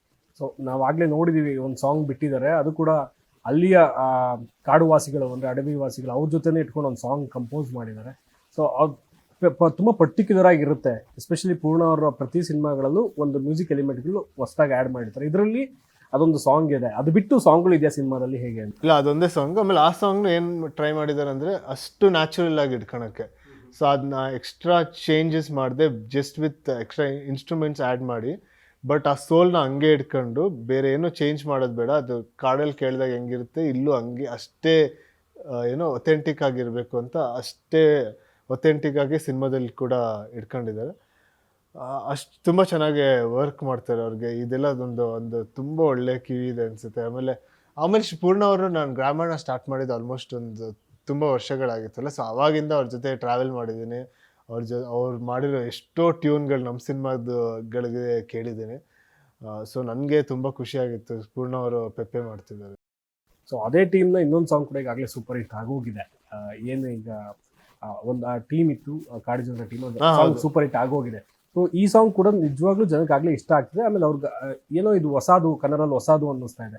ಸೊ ನಿಮಗೆ ನೀವು ಸಾಂಗ್ ರೆಕಾರ್ಡಿಂಗ್ ಜೊತೆಗೆ ಹೋಗಿದ್ದಾರೆ, ಯಾಕಂದ್ರೆ ಪೂರ್ಣ ಅವರು ಆ ಮೇಕಿಂಗ್ ಅಲ್ಲಿ ಇದ್ದಾರೆ, ಅಂದ್ರೆ ಅವರು ಅಲ್ಲಿಗೆ ಹೋಗಿ ಆ ಸಾಂಗ್ ರೆಕಾರ್ಡ್. ಪೂರ್ಣ ಅವ್ರು ನಾನು ಹೋಗಿರ್ಲಿಲ್ಲ, ಬಟ್ ಡೈರೆಕ್ಟರ್ ಪೂರ್ಣ ಅವರು, ಆಮೇಲೆ ಪ್ರೊಡ್ಯೂಸರ್ ಅವರು ಎಲ್ಲರೂ. ನೀವ್ಯಾರು ಮೀಟ್ ಮಾಡಿದ್ರಾ ಟೀಮ್ನ? ಹೇಗೆ? ಟೀಮ್ನ ಮೀಟ್ ಮಾಡಿದ್ದೀನಿ. ನಮಗೆ ಶೂಟಿಂಗಿಗೆಲ್ಲ ಬಂದಿದ್ರು. ಆಮೇಲೆ ಒಂದಷ್ಟು ಜನ ಜೊತೆ ಶೂಟ್ ಕೂಡ ಮಾಡಿದ್ವಿ, ಬಟ್ ರೆಕಾರ್ಡಿಂಗಿಗೆ ಹೋಗಿರ್ಲಿಲ್ಲ. ಈವನ್ ಗಂಧದ ಗುಡಿ ಒಳಗೂ ಪುಸರ್ ಹೋಗ್ಬೇಕಾದ್ರೆ ಒಂದಷ್ಟು ಆ ಥರ ಟೀಮ್ಗಳನ್ನ ಮೀಟ್ ಮಾಡಿದ್ದಾರೆ, ಅದರ ಕ್ಯಾರೆಕ್ಟರ್ಗಳನ್ನ ಮಾತಾಡ್ಸಿದ್ದಾರೆ. ಸೊ ನೀವು ಆ ಥರ ಯಾರು ಮುಂಚೆ ಎಕ್ಸ್ಪ್ಲೋರ್ ಮಾಡಿದ್ರೆ ಯಾರು ಸಿಕ್ಕಿದ್ರ ಮ್ಯೂಸಿಕ್ ಟೀಮ್ಗಳನ್ನ ಕೇಳಿಸ್ಕೊಂಡಿದ್ರೆ ಹೇಗೆ ಅನಿಸ್ತಿತ್ತು ಅವ್ರ ಜೊತೆ ಮಾತಾಡಿ? ಅವರ ಸಂಸ್ಕೃತಿಯನ್ನು ನೋಡಿದಾಗ ಹೇಗೆ ಅನಿಸ್ತಿತ್ತು ಅಂತ? ಅಂದರೆ ಅವ್ರದ್ದು ಬಂದ್ಬಿಟ್ಟು ತುಂಬ ಒಥೆಂಟಿಕ್ ವೇ ಆಫ್ ಲಿವಿಂಗ್ ಅಲ್ಲ, ನಮ್ಮೆಲ್ಲದಕ್ಕಿಂತ most authentic way of living ಬಂದ್ಬಿಟ್ಟು ಅವ್ರದ್ದು. ಯಾಕಂದರೆ ಅವರು ಕಾಡಲ್ಲಿ ಗಿಡಗಳ ಮಧ್ಯ ಜೀವಿಸ್ತಾರೆ, ಪ್ರಾಣಿಗಳ ಜೊತೆ ಜೀವಿಸ್ತಾರೆ. ಅಲ್ಲಿ ಏನಂದ್ರೆ ಅಲ್ಲಿ ಅವ್ರ ಮನೆಗಳಿಂದ ಒಂದು 2-3 ಕಿಲೋಮೀಟರ್ಸ್ ಅಲ್ಲಿ ಹುಲಿ, ಚಿರತೆ, ಗಿರತೆ ಎಲ್ಲದೂ ಇರುತ್ತೆ. ಆದ್ರೂ ಅಲ್ಲಿ ಮಧ್ಯದಲ್ಲಿ ಕೋಎಕ್ಸಿಸ್ಟ್ ಆಗ್ತಾರೆ. ಆಮೇಲೆ ಅದು ಅವ್ರಿಗೊಂದು ಕನೆಕ್ಷನ್ ಇರುತ್ತೆ ನೇಚರ್ ಜೊತೆ, ಒಂದು ಬಾಂಡಿಂಗ್ ಇರುತ್ತೆ ನೇಚರ್ ಜೊತೆ, ರೆಸ್ಪೆಕ್ಟ್ ಇರುತ್ತೆ, ಅದನ್ನ ವರ್ಷಿಪ್ ಮಾಡ್ತಾರೆ. ಸೊ ನೇಚರ್ಗೆ ಅವ್ರಿಗೊಂದು ರಿಲೇಷನ್ಶಿಪ್ ಇರುತ್ತಲ್ಲ, ಅದೊಂಥರ ಗ್ರೇಟ್. ಅದು ನಾವು ಅದನ್ನ ಒಂದಷ್ಟು ಕಳ್ಕೊಂಡ್ಬಿಟ್ಟಿದ್ದೀವಿ ಅಂತ ಅನಿಸುತ್ತೆ. ಸೊ ಇಂಥ ಜನನ ಇವ್ರನ್ನ ಮೀಟ್ ಮಾಡಿ ಇವ್ರ ಜೊತೆ ಮಾತಾಡಿದಾಗ ಎಲ್ಲೋ ನಾವು ಟ್ರೈ ಮಾಡಿದ್ರೆ ತಿರ್ಗಾ ಅದೆಲ್ಲ ಸಿಗ್ಬೋದು ಅಂತ ಅನ್ಸುತ್ತೆ ಅಂತ. ಈ ಸಿನಿಮಾದಲ್ಲಿ ಡೈಲಾಗ್ಸ್ ಯಾವ ಥರ ಇರ್ತದೆ ಅಂದರೆ, ಟೀಸರ್ ನೋಡೋಕೆ ತುಂಬ ಮೆಚೂರ್ಡ್ ಆಗಿ ಏನೋ ಎಕ್ಸ್ಪ್ರೆಸಿವ್ ಆಗಿ ಏನೋ ಹೇಳ್ತಾ ಇದ್ದಾರೆ, ತುಂಬ ಮೆಚೂರ್ಡ್ ಆಗಿದೆ ಅಂತ. ಇದರಲ್ಲಿ ನಿಮ್ಮ ಡೈಲಾಗ್ಸ್ ಯಾವ ಥರ ಇರುತ್ತೆ ಅಂದರೆ, ಮೆಚೂರ್ಡ್ ಆಗಿರುತ್ತೆ ಅಥವಾ ಆ ಕತೆ ಬಯಸಿದ ಥರ ಚೇಂಜಸ್ ಇರುತ್ತೆ ಹೇಗೆ ಅಂತ? ಅದೇ ಕ್ಯಾರೆಕ್ಟರ್ದು ಆರ್ಕ್ ಅಂತೂ ಚೇಂಜ್ ಇರುತ್ತೆ. ನಿಮ್ಗೆ ಸ್ಟಾರ್ಟಿಂಗ್ ಹೆಂಗೆ ನೋಡ್ತೀರಾ, ಆಮೇಲೆ ಫೈನಲ್ ಹೆಂಗೆ ನೋಡ್ತೀರಾ, ಆ ಕ್ಯಾರೆಕ್ಟರ್ದು ಜರ್ನಿ ಇರುತ್ತೆ. ಆ ಜರ್ನಿಯಲ್ಲಿ ಒಂದಷ್ಟು ಚೇಂಜಸ್ ಆಗುತ್ತೆ ಕ್ಯಾರೆಕ್ಟರ್ಗೆ. ಸೊ ಆ ಕ್ಯಾರೆಕ್ಟರ್ನ ಏನಂತಾರೆ, ಮಾತುಗಳು ಅವ್ರ ವಿಸ್ಡಮ್ ಹೆಂಗೆ ಚೇಂಜ್ ಆಗುತ್ತೆ, ಅದೇ ಥರ ಮಾತುಗಳು ಹಂಗೆ ಚೇಂಜ್ ಆಗ್ತವೆ. ಬಟ್ ಡೈಲಾಗ್ಸ್ ಎಲ್ಲ ತುಂಬ ಸಿಚುವೇಶನಲ್ ಬೇಸ್ಡ್ ಡೈಲಾಗ್ಸ್. ಅಂದರೆ ಈಗ ನರೇಷನ್ ಥರ ಒಂದಷ್ಟು ಕತೆಗಳು, ಅವ್ರು ನರೇಷನ್ ಒಂದಷ್ಟು ಹೋಗ್ತಾ ಇರ್ತಾರೆ, ನರೇಷನಲ್ಲಿ ಹೇಳ್ತಾ ಹೋಗ್ತಿರ್ತಾರೆ, ಜೊತೆಗೆ ಆ ಕ್ಯಾರೆಕ್ಟರ್ಗಳು ಕೂಡ ಮಾತಾಡೋಕೆ ಶುರು ಮಾಡ್ತವೆ. ಆ ಥರ ಪ್ಲೇ ಇರುತ್ತೆ ಹೇಗೆ? ಅದೇ ಶಾರ್ಟ್ ನರೇಷನ್ಸ್ ಮಧ್ಯದಲ್ಲಿ ಇರುತ್ತೆ, ಬಟ್ ಅದರ್ವೈಸ್ ಪ್ಲೇನೇ ಹೋಗ್ತಾ ಇರುತ್ತೆ, ಕ್ಯಾರೆಕ್ಟರ್ಸೇ ಮಾತಾಡ್ಕೊಂಡು ಡೈಲಾಗ್ಸ್ ಹೋಗ್ತಾ ಇರುತ್ತೆ. ಓಕೆ, ಈಗ ಬರ್ತಿರೋ ಸಿನಿಮಾ ಪ್ಯಾಟರ್ನ್ಗಳಲ್ಲಿ ಈಗ ಪರ್ಟಿಕ್ಯುಲರ್ ಪೆಪೆ ನೋಡೋಕೆ ಬರುವಂಥ ಜನರಿಗೆ ಏನು ವಿಭಿನ್ನ ಹೊಸದು ಅಂತ ಏನು ಅನ್ಸುತ್ತೆ ಅಂತ? ಅದೇ ಅನ್ಸುತ್ತಲ್ಲ ನಿಮಗೆ ಬ್ಯಾಕ್ಗ್ರೌಂಡ್ ನೀವು ಹೊಸ್ತು. ಈಗ ನೀವು ಕೂರ್ಗ್ ಇಲ್ಲ ಒಂದು ಹಿಲಿ ರೀಜನಲ್ಲಿ ಜಾಸ್ತಿ ನೀವು ಒಂದಷ್ಟು ರೊಮ್ಯಾಂಟಿಕ್ ಮೂವೀಸ್ ನೋಡಿರ್ತೀರ, ಇಲ್ಲ ಸಾಂಗ್ ವಿಡಿಯೋಗಳು ನೋಡಿರ್ತೀರ. ಬಟ್ ಒಂದು ಕ್ರೈಮ್ ಕ್ಲೋಸ್ ಆಗಿರೋ ಒಂದು ಮೂವಿ, ಇಲ್ಲ ಒಂದು action based movie, action drama ಇಲ್ಲಿ ಕೂರ್ಗಲ್ಲಿ ಪ್ಲೇಸ್ ಆಗೋದು ನಾನಂತ ಅಂದರೆ ತುಂಬ ಕಮ್ಮಿ ಬಂದಿದೆ. ಸೊ ಅದು ಒಂದು ಹೊಸ ಅಟ್ಮಾಸ್ಫಿಯರ್ ಕ್ರಿಯೇಟ್ ಮಾಡುತ್ತೆ. ಜೊತೆಗೆ ಅದೇ ಹೇಳಿದ್ನಲ್ಲ, ಅಂದರೆ ಸಿಚುವೇಶನ್ಸ್ ತುಂಬ ಬೇರೆ ಇದೆ, ಸ್ಟೋರಿ ಹೇಳೋ ರೀತಿ ಬೇರೆ ಇದೆ, ಟೆಕ್ನಿಕಲಿ ಪ್ಯಾಟರ್ನ್ಸ್ ಇಲ್ಲ, ಎಡಿಟಿಂಗ್ ಪ್ಯಾಟರ್ನ್ ಬೇರೆ ಇದೆ, ಮ್ಯೂಸಿಕ್ ಬೇರೆ ಇದೆ. ಸೊ ಗ್ಯಾರಂಟ್ಲಿ ಇದೊಂದು ಎಕ್ಸ್ಪೀರಿಯನ್ಸ್ ಅಂತೂ ಒಂದು ಹೊಸ ಎಕ್ಸ್ಪೀರಿಯನ್ಸ್ ಕ್ರಿಯೇಟ್ ಆಗುತ್ತೆ. ಆಮೇಲೆ ಸೈಲೆನ್ಸ್ ಜೊತೆ ಸಖತ್ತು ಪ್ಲೇ ಮಾಡಿದ್ದಾರೆ ಡೈರೆಕ್ಟರು. ಸೊ ಅದೊಂಥರ ಹೋಲ್ ಎಕ್ಸ್ಪೀರಿಯನ್ಸ್ ಗ್ಯಾರಂಟಿ ಆಚೆ ಬಂದಾಗ. ಆಮೇಲೆ ಏನು ಮಾಡುತ್ತೆ ಅಂದರೆ ಈ ಸಿನಿಮಾ ಪ್ರತಿಯೊಬ್ಬರನ್ನೂ ಯೋಚನೆ ಮಾಡಿಸುತ್ತೆ, ಸಿನಿಮಾದ ಬಗ್ಗೆ, ಸಿನಿಮಾದ ಸ್ಟೋರಿ ಬಗ್ಗೆ, ಕ್ಯಾರೆಕ್ಟರ್ಸ್ ಬಗ್ಗೆ. ನೀವು ಥಿಯೇಟ್ರಿಂದ ಆಚೆ ಬಂದ್ರೇನು ಅದೊಂದಷ್ಟು ಯೋಚನೆ ಮಾಡ್ತೀರ. ಒಂಥರ ಗುಂಗಿರುತ್ತೆ ಸಿನಿಮಾದು. ಸೊ ಅದಕ್ಕೆ ಓಕೆ, ಈ ಸಿನಿಮಾದಲ್ಲಿ ಇನ್ನೊಂದಷ್ಟು ಕ್ಯಾರೆಕ್ಟರ್ಗಳಿದೆ. ಈಗ ಯಶ್ ಶೆಟ್ಟಿ ಅವರು ಆಗಿರ್ಬೋದು, ಬಾಲರಾಜ್ವಾಡಿ ಅವರು ಆಗಿರ್ಬೋದು, ಆ ಥರದ ಕ್ಯಾರೆಕ್ಟರ್ಗಳು ಅಂದರೆ ಎಲ್ಲ ಥಿಯೇಟರ್ ಆರ್ಟಿಸ್ಟ್ಗಳು, ಎಲ್ಲರೂ ಥಿಯೇಟ್ರಲ್ಲಿ ಎಕ್ಸ್ಪೀರಿಯನ್ಸ್ ಆಗಿರೋ ಕ್ಯಾರೆಕ್ಟರ್ಗಳು. ಸೊ ಈ ಕ್ಯಾರೆಕ್ಟರ್ಗಳ ಜೊತೆ ಪ್ಲೇ ಮಾಡುವಾಗ ಅಂದರೆ ಇವರು ಈ ಕ್ಯಾರೆಕ್ಟರ್ ಪ್ರಿಪೇರ್ ಆಗಿರೋ ಸ್ಟೈಲು, ಜೊತೆಗೆ ಅವ್ರ ಜೊತೆ ನೀವು ವರ್ಕ್ ಮಾಡೋ ಸ್ಟೈಲ್, ಸೊ ಏನಾದ್ರು ಪ್ರಿಪ್ರೇಷನ್ಸ್ ಆಗುತ್ತೆ ಅಂದರೆ ಅವರು ಎಷ್ಟು ಪ್ರಿಪೇರ್ ಆಗಿ ಬರ್ತಿದ್ರು ಈ ಕ್ಯಾರೆಕ್ಟರ್ಗಳಿಗೆ ಅಂತ? ಅದೇ ಅವರೆಲ್ಲ ತುಂಬ ಜನ ಥಿಯೇಟರ್ ಆರ್ಟಿಸ್ಟ್ ಎಲ್ಲ. ಸೊ ಅವ್ರಿಗೆಲ್ಲ ತುಂಬ ನನಗಿಂತ ತುಂಬ ಎಕ್ಸ್ಪೀರಿಯನ್ಸ್ ತುಂಬ ಜಾಸ್ತಿ ಇರುತ್ತೆ. ಸೊ ಅವರೆಲ್ಲ ತುಂಬ self prepared, already prepared. So ಅವ್ರಿಗೆ ಆಮೇಲೆ ಇದು ಅಷ್ಟು ನ್ಯಾಚುರಲ್ ಆಗಿರಬೇಕಲ್ಲ. ಸೊ ಅವ್ರ ಜೊತೆ ಮಾತಾಡಬೇಕಂದ್ರೆ, ಅವ್ರ ಜೊತೆ ಆ್ಯಕ್ಟ್ ಮಾಡಬೇಕಂದ್ರೆ ಒಂದಷ್ಟು ಗೊತ್ತಿಲ್ಲದೆ ಎಷ್ಟೊಂದು ಕಲಿತಾ ಇರ್ತೀವಿ ನಾವು, ಎಷ್ಟೊಂದು ಚಿಕ್ಕ ಟೆಕ್ನಿಕ್ಸ್. ಎವ್ರಿ ಮೂವಿ ಆ ಥರ ಅಲ್ಲ, ಈಚ್ ಮೂವಿ ನೀವೇನಾರು ಹೊಸದು ಕಲಿತಾ ಇರ್ತೀರ, ಡೈರೆಕ್ಟ್ರಿಂದ, ಒಂದೊಂದ್ಸಲಿ ಆ್ಯಕ್ಟರ್ಸಿಂದ. ಸೊ ಯಾರಿಂದ ಕಲಿತೀರಾ ಅಂತ ಹೇಳೋಕ್ಕಲ್ಲ, ಬಟ್ ಏನಾರು ಒಂದು ಯಾರಿಂದಾದರೂ ಕಲಿತಾ ಇರ್ತೀವಿ. ಸೊ ಈ ಸಿನಿಮಾದಿಂದನೂ ಒಂದಷ್ಟು ಕಲಿತೆ. ಅಲ್ಲೇ ಇರೋ ಒಂದಷ್ಟು ಜನರನ್ನ ಈ ಸಿನಿಮಾದ ಕ್ಯಾರೆಕ್ಟರ್ಗಳಾಗಿ ಬಳಸ್ಕೊಂಡಿದ್ದೀವಿ ಅಂತ ಹೇಳಿದ್ರೆ, ಸೊ ಅವ್ರ ಜೊತೆ ಆ್ಯಕ್ಟಿಂಗ್ ಹೇಗಿತ್ತು? ಯಾಕಂದರೆ ಅವ್ರು ಫಸ್ಟ್ ಟೈಮ್ ಸ್ಕ್ರೀನ್ ಪ್ರೆಸೆಂಟ್ ಆಗ್ತಿರ್ಬೋದು, ಅಥವಾ ಅವ್ರು ಫಸ್ಟ್ ಟೈಮ್ ಕ್ಯಾಮ್ರಾ ಫೇಸ್ ಮಾಡ್ತಿರ್ಬೋದು. ಸೊ ಅವ್ರೊಂದು ಟೇಕ್ಸ್ಗಳು ತೊಗೊಳ್ತಿರ್ತಾರೆ. ಸೊ ನೀವೊಂದು ಫ್ಲೋನಲ್ಲಿ ಇರ್ತೀರಾ, ಅವ್ರ ಜೊತೆ ಆ್ಯಕ್ಟ್ ಮಾಡೋ ಎಕ್ಸ್ಪೀರಿಯನ್ಸ್ ಹೇಗಿರುತ್ತೆ ಅಂತ? ಅವ್ರ ಜೊತೆ ಆ್ಯಕ್ಟ್ ಮಾಡ್ಬೇಕಂದ್ರೆ ಆ್ಯಕ್ಚುಲಿ ಒಂದೊಂದ್ಸಲಿ ಬೇಜಾರಾಗ್ತಾ ಇತ್ತು. ಯಾಕಂದರೆ ಬಿಸಿಲು, ಅವರು ನಿಂತ್ಕೊಳ್ಬೇಕು, ಸಡನ್ನಾಗಿ ಕೂತ್ಕೊಳ್ಬೇಕು, ತಿರ್ಗಾ ನಿಂತ್ಕೊಳ್ಬೇಕು, ಆಮೇಲೆ ಒಂದು ಸ್ವಲ್ಪ 5 ಮಿನಿಟ್ಸ್ ಬ್ರೇಕ್ ಕೊಡ್ತಾರೆ, ತಿರ್ಗಾ ಕರೀತಾರೆ. ನಮಗೆ ಒಂದು ಸ್ವಲ್ಪ ಇದಾಗ್ತಿತ್ತು, ಎಲ್ಲಿ ಅವ್ರು ಬೇಜಾರು ಮಾಡ್ಕೊಳ್ತಾರೆ, ಏನು ಮಾಡಿಸ್ತಿದ್ದಾರೆ ನಮ್ಮನ್ನ ಅಂತ. ಬಟ್ ಒಂದೆರಡು ದಿನ ಆದಮೇಲೆ ಅವ್ರಿಗೂ ಗೊತ್ತಾಯ್ತು ಸಿನಿಮಾ ಅಂದರೆ ಈ ಥರ ಟೈಮ್ ಒಂದಷ್ಟು ಟೈಮ್ ತೊಗೊಂತೆ, ಒಂದೇ ಟಾಸ್ಕ್ನ ರಿಪೀಟಾಗಿ ಮಾಡಬೇಕಾಗತ್ತೆ. ಸೊ ಅವ್ರಿಗೂ ಒಂದು ಅಂಡರ್ಸ್ಟ್ಯಾಂಡಿಂಗ್ ಬಂತು. ಆಮೇಲೆ ಅವ್ರಿಗೂ ಅವ್ರ ಲೈಫಲ್ಲಿ ಒಂದು ಹೊಸ ಎಕ್ಸ್ಪೀರಿಯನ್ಸ್ ಅಲ್ಲ. ಸೊ ಅವರು ಖುಷಿಯಾಗಿ ಮಾಡಿದ್ರು. ಸೊ ಈ ವರ್ಷ ಅಂದರೆ ಪರ್ಟಿಕ್ಯುಲರ್ ಈ ವರ್ಷ ಇಂಡಸ್ಟ್ರಿಗೆ ಒಂದಷ್ಟು ಒಳ್ಳೆ ಸಿನಿಮಾಗಳ ಅವಶ್ಯಕತೆ ಇದೆ. ಈಗ ಈ ವಾರದಿಂದ ಈಚೆಗೆ ಒಳ್ಳೆ ಸಿನಿಮಾಗಳು ಬರ್ತಿದೆ. ಸೊ ನಿಮ್ಗೆ ಹೇಗೆ ಅನ್ಸುತ್ತೆ ಈ ಒಳ್ಳೆಯ ಸಿನಿಮಾಗಳ ಗ್ಯಾಪ್ ಆಗಿದ್ದು ಏನು ಕಾರಣಕ್ಕಿರ್ಬೋದು ಅಂತ? ಅಂದರೆ ಜನಕ್ಕೆ ಯಾಕೆ ನಾವು ರೀಚ್ ಆಗಕ್ಕೆ, ಕನ್ನಡ ಸಿನಿಮಾಗಳು ರೀಚ್ ಆಗಕ್ಕೆ ಯಾಕೆ ಆಗ್ತಿಲ್ಲ ಅಂತ ನಿಮ್ಗೆ ಅನ್ಸುತ್ತೆ? ರೀಚ್ ಆಗಕ್ಕೆ ಆಗ್ತಿಲ್ಲಲ್ಲ, 100% ರೀಚ್ ಆಗ್ತಾ ಇರುತ್ತೆ. ಬಟ್ ಅಂದರೆ OTT ಆಗಿರ್ಬೋದು ಅಥವಾ ಟೆಲಿವಿಷನ್ ಆಗಿರ್ಬೋದು, ಜನರನ್ನ ಥಿಯೇಟ್ರಿಗೆ ಕರ್ಕೊಂಡು ಬರೋದನ್ನ ತಡೀತಾ ಇದೆ ಅಥವಾ ನಿಲ್ಲಿಸ್ತಾ ಇದೆ, ಅದೊಂದು ಬ್ಯಾರಿಯರ್ ಆಗಿ ನಿಂತ್ಕೊಳ್ತಿದ್ಯಾ? ಹೇಗೆ ಅನ್ಸುತ್ತೆ ಅಂದರೆ OTT ಲೆಕ್ಕ ಯೋಚನೆ ಮಾಡೋದಾದ್ರೆ? ಅದೇ ಎಲ್ಲದಕ್ಕೂ ಅಡ್ವಾಂಟೇಜ್ ಇರುತ್ತೆ, ಎಲ್ಲದಕ್ಕೂ ಡಿಸ್ಅಡ್ವಾಂಟೇಜ್ ಇರುತ್ತೆ. ಯಾವುದು ಸರಿ ಯಾವುದು ತಪ್ಪು ಅಂತ ಹೇಳೋಕ್ಕಲ್ಲ. ಒಬ್ಬೊಬ್ರಿಗೂ ಒಂದೊಂದು ಸರಿ ಒಂದೊಂದು ತಪ್ಪು. ಸೊ ಈಗ ಸಿನಿಮಾನೂ ಅದು ಫೇಸಸ್ ಅದು ಎಲ್ಲ ಇಂಡಸ್ಟ್ರಿಯಲ್ಲಿ, ಬರೀ ಕನ್ನಡ ಸಿನಿಮಾಲ್ಲೇ ನೀವು ಯಾವ ಲ್ಯಾಂಗ್ವೇಜ್ ತೊಗೊಂಡ್ರೇನು ಒಂದೊಂದ್ಸರಿ ಡೌನ್ಫಾಲ್ ಇದ್ದೇ ಇರುತ್ತೆ. ಒಂದ್ಸರಿ ಯಾವುದು ಸಿನಿಮಾ ಹೋಗ್ತಾರಲ್ಲ, ಒಂದೊಂದ್ಸರಿ ಎಲ್ಲ ಸಿನಿಮಾನೂ ಹಿಟ್ ಆಗುತ್ತೆ. ಸೊ ಅದೊಂದು ಫೇಸ್, ಅದು ಚೇಂಜ್ ಆಗ್ತಾನೆ ಇರುತ್ತೆ. ಈಗ ತಿರ್ಗಾ ಭೀಮಾ ಸ್ಟಾರ್ಟ್ ಆಗಿದೆ, ಎಲ್ಲ ಒಳ್ಳೆ ರೆಸ್ಪಾನ್ಸಸ್ ಇದೆ. ಈಗ ಗಣೇಶ್ ಅವ್ರ ಪಿಕ್ಚರ್ಗೂ ಒಳ್ಳೊಳ್ಳೆ ರೆಸ್ಪಾನ್ಸ್ ಇದೆ. ಸೊ ಅದೇ ಥರ ಈಗ ಇಮೇಲೆ ಲೈನಪ್ ಅಂತೂ ಈಗ ಎಲ್ಲ ಒಳ್ಳೊಳ್ಳೆ ಸಿನಿಮಾಗಳು ಇದೆ. ಸೊ ಈಗ ತಿರ್ಗಾ ನೋಡ್ತೇವೆ, ಎಲ್ಲರೂ ಈಗ ಆಮೇಲೆ ಮೊನ್ನೆ ರೀಸೆಂಟಾಗಿ ಆಗಿದೆ ಎಲ್ಲ ಮರ್ತೇ ಹೋಗಿರ್ತಾರೆ. ಸೊ ಆ ಥರ ಅದೊಂದು ಫೇಸ್ ಅನ್ಸುತ್ತೆ. ಅದೇ ಇಲ್ಲಿಂದ ಒಂದಷ್ಟು ಒಳ್ಳೆ ಸಿನಿಮಾಗಳು ಲೈನಪ್ ಅಂದರೆ ನಾವು ತುಂಬ ಜನದ ಹತ್ರ ಮಾತಾಡ್ಬೇಕಾದ್ರು ಹೇಳೋದಂಗೆ ಆ ಕಂಟಿನ್ಯೂಸ್ ಫ್ಲೋ ಇರಬೇಕು. ಯಾವ್ದಾದ್ರು ಒಂದು ಒಳ್ಳೆ ಸಿನಿಮಾ ಬಂತವ್ರು ಒಂದು ಗ್ಯಾಪ್ ಆಗಬಾರ್ದು, ಒಂದು 15-20 ಡೇಸ್ ಒಂದು ಮಂತಿಗೆ ಇನ್ನೊಂದು ಸಿನಿಮಾ ಚೆನ್ನಾಗಿರೋದು ಜನಕ್ಕೆ ಥಿಯೇಟರ್ಗೆ ಹೋಗೋ ಹ್ಯಾಬಿಟ್ ತಪ್ಪಬಾರ್ದು. ತುಂಬಾ ಒಳ್ಳೆ ಸಿನಿಮಾ ಬರ್ತಿದ್ರೆ ಅವರು ಹೋಗ್ತಾನೆ ಇರ್ತಾರೆ. ಇಲ್ಲ ಒಂದ್ಸಲಿ ಮನೇಲಿ ಕೂತ್ಕೊಂಡ ಅಭ್ಯಾಸ ಆದ ತಕ್ಷಣ ತಿರ್ಗಾ ಥಿಯೇಟರ್ಗೆ ಕರ್ಸೋದು ಒಂದೊಂದ್ಸಲಿ ಕಷ್ಟ ಆಗುತ್ತೆ. ಸೊ ನಮ್ದು ಏನಂದ್ರೆ ನಮ್ಮ ರೆಸ್ಪಾನ್ಸಿಬಿಲಿಟಿ ಅದು ಜನಕ್ಕೆ ಒಳ್ಳೆ ಸಿನಿಮಾ ಕೊಡೋದು, ಆಮೇಲೆ ಜಾಸ್ತಿ ಸಿನಿಮಾ ಕೊಡೋದು. ವಿನಯ್ ಅವರು ಹೇಗೆ ಎಂಟರ್ಟೈನ್ಮೆಂಟ್ ಅಂದ್ರೆ ಪರ್ಟಿಕ್ಯುಲರ್ ಆಗಿ ಥಿಯೇಟ್ರಿಗೆ ಹೋಗಿ ಜಾಸ್ತಿ ಎಂಜಾಯ್ ಮಾಡ್ತಿದ್ರ ಮೊದಲೆಲ್ಲ? ನಾನು ಈಗ OTT ಬಂದಿರೋ ಪೀರಿಯಡ್ ಬಿಟ್ಬಿಟ್ಟು ಮೊದಲೆಲ್ಲ ಥಿಯೇಟ್ರಿಗೆ ಹೋಗಿ ಎಂಜಾಯ್ ಮಾಡ್ತಿದ್ದಾರೆ ಹೇಗೆ ಅಂತ ಅಂದ್ರೆ ಫ್ರೆಂಡ್ಸ್ ಜೊತೆ ಹೋಗ್ತಿದ್ರ, ಫ್ಯಾಮಿಲಿ ಜೊತೆ? ಇವಾಗಲೂ ಹೋಗ್ತೀನಿ ನಾನು ಥಿಯೇಟ್ರಿಗೆ, ಈಗಲೂ ಹೋಗ್ತೀನಿ. ಎಷ್ಟು ಫ್ರೀಕ್ವೆಂಟ್ ಆಗಿ ಸಿನಿಮಾಗಳು ನೋಡ್ಬೋದು ಅಂತ ಅಂದ್ರೆ ಪರ್ಟಿಕ್ಯುಲರ್ ಆಗಿ ಇಂಥ ಸಿನಿಮಾ ನೋಡಬೇಕು ಅಂತ ಹೇಗೆ ಸೆಲೆಕ್ಷನ್ ಹೇಗೆ ಅಂತ? ಸಿನಿಮಾದಲ್ಲಿ ಏನು ಸೆಲೆಕ್ಷನ್ಸ್ ಇಲ್ಲ ಆ್ಯಕ್ಚುಲಿ. ಸಿನಿಮಾ ನೋಡೋದ್ರಲ್ಲಂತೂ ಸೆಲೆಕ್ಷನ್ಸ್ ಇಲ್ಲ. ಎಲ್ಲ ಥರ ಸಿನಿಮಾ ನೋಡ್ತೀನಿ. ಯಾವುದೇ ಒಳ್ಳೆ ಸಿನಿಮಾ ಬಂದರೂ ನೋಡ್ತೀನಿ. ಎಲ್ಲ ಸಿನಿಮಾ ಬಂದರೆ ನಾರ್ಮಲಾಗಿ ಹೋಗ್ತೀನಿ. ಅದೊಂಥರ ಈಗ ಎಲ್ಲರ ಲೈಫಲ್ಲಿ ಒಂದೊಂದು ಕಲ್ಚರ್ ಇರುತ್ತಲ್ಲ, ಅಂದರೆ ಒಂದು ಪದ್ಧತಿಗಳಿರುತ್ತಲ್ಲ. ಸೊ ಆ ಥರ ನಮ್ಮ ಇದರಲ್ಲಿ ಸಿನಿಮಾ ನೋಡೋದೇ ಒಂದು ಪದ್ಧತಿ. ಅದು ಹೋಗೇ ಹೋಗ್ತೀವಿ. ವೀಕ್ಲಿ 1-2 ಸಿನಿಮಾ ಅಟ್ಲೀಸ್ಟ್ ಹೋಗೇ ಹೋಗ್ತೀನಿ. ಇಲ್ಲಾಂದರೆ ಮನೇಲೇ ಒಂದಷ್ಟು ಸಿನಿಮಾಗಳು ನೋಡ್ತೀನಿ. ಬಟ್ ಏನೇ ಇದ್ರೂ ಥಿಯೇಟ್ರಲ್ಲಿ ನೋಡೋ ಎಕ್ಸ್ಪೀರಿಯನ್ಸ್ ಅದು ಎಲ್ಲೂ ಸಿಗಲ್ಲ.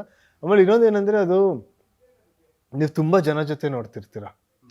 ಒಬ್ಬರೇ ನೋಡೋದಕ್ಕೂ ಡಿಫ್ರೆನ್ಸು ಒಂದು ಈಗ ನಗ್ಬೇಕಂದ್ರೆ ಒಂದು 100 ಜನ ಜೊತೆ ನಗೋದೊಂದು, ಆಮೇಲೆ ಒಬ್ಬರೇ ನಗೋದೊಂದು, ಆಮೇಲೆ ಈಗ ಎಲ್ಲರ ಹತ್ರನೂ ಒಂದು ಇಮೋಷನ್ ಕ್ರಿಯೇಟ್ ಆಗಿರುತ್ತೆ.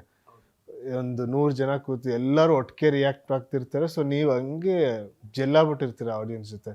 ಸೊ ಆ ಎಕ್ಸ್ಪೀರಿಯೆನ್ಸು ನಿಮಗೆ ನಿಮ್ಮ ಮನೇಲಿ ಎಲ್ಲೇ ಎಷ್ಟೇ ಒಳ್ಳೆ ಸೌಂಡ್ ಸಿಸ್ಟಮ್ ಇರಲಿ, ಹೋಮ್ ಥಿಯೇಟರ್ ಇದ್ರಿ ಅದು ಸಿಗಲ್ಲ. ಸೊ ಥಿಯೇಟ್ರಲ್ಲಿ ಕ್ರೌಡಲ್ಲಿ, ಆಮೇಲೆ ಗೊತ್ತಿರೋ ಜನ ಅಲ್ಲ, ಎಷ್ಟೊಂದು ಬೇರೆ ಬೇರೆ ಜನಗಳಿರ್ತಾರೆ. ಸೊ ಅದು ಬರೀ ಥಿಯೇಟ್ರಲ್ಲಿ ಸಿಗುತ್ತೆ. ಸೊ ಅದಕ್ಕೆ ಯಾವಾಗಲೂ ಯಾರೇನೇ ಅಂದ್ರೂ ಥಿಯೇಟರೇ ಇರುತ್ತೆ. ಆಮೇಲೆ ಥಿಯೇಟರ್ ಯಾವಾಗಲೂ ಇರುತ್ತೆ.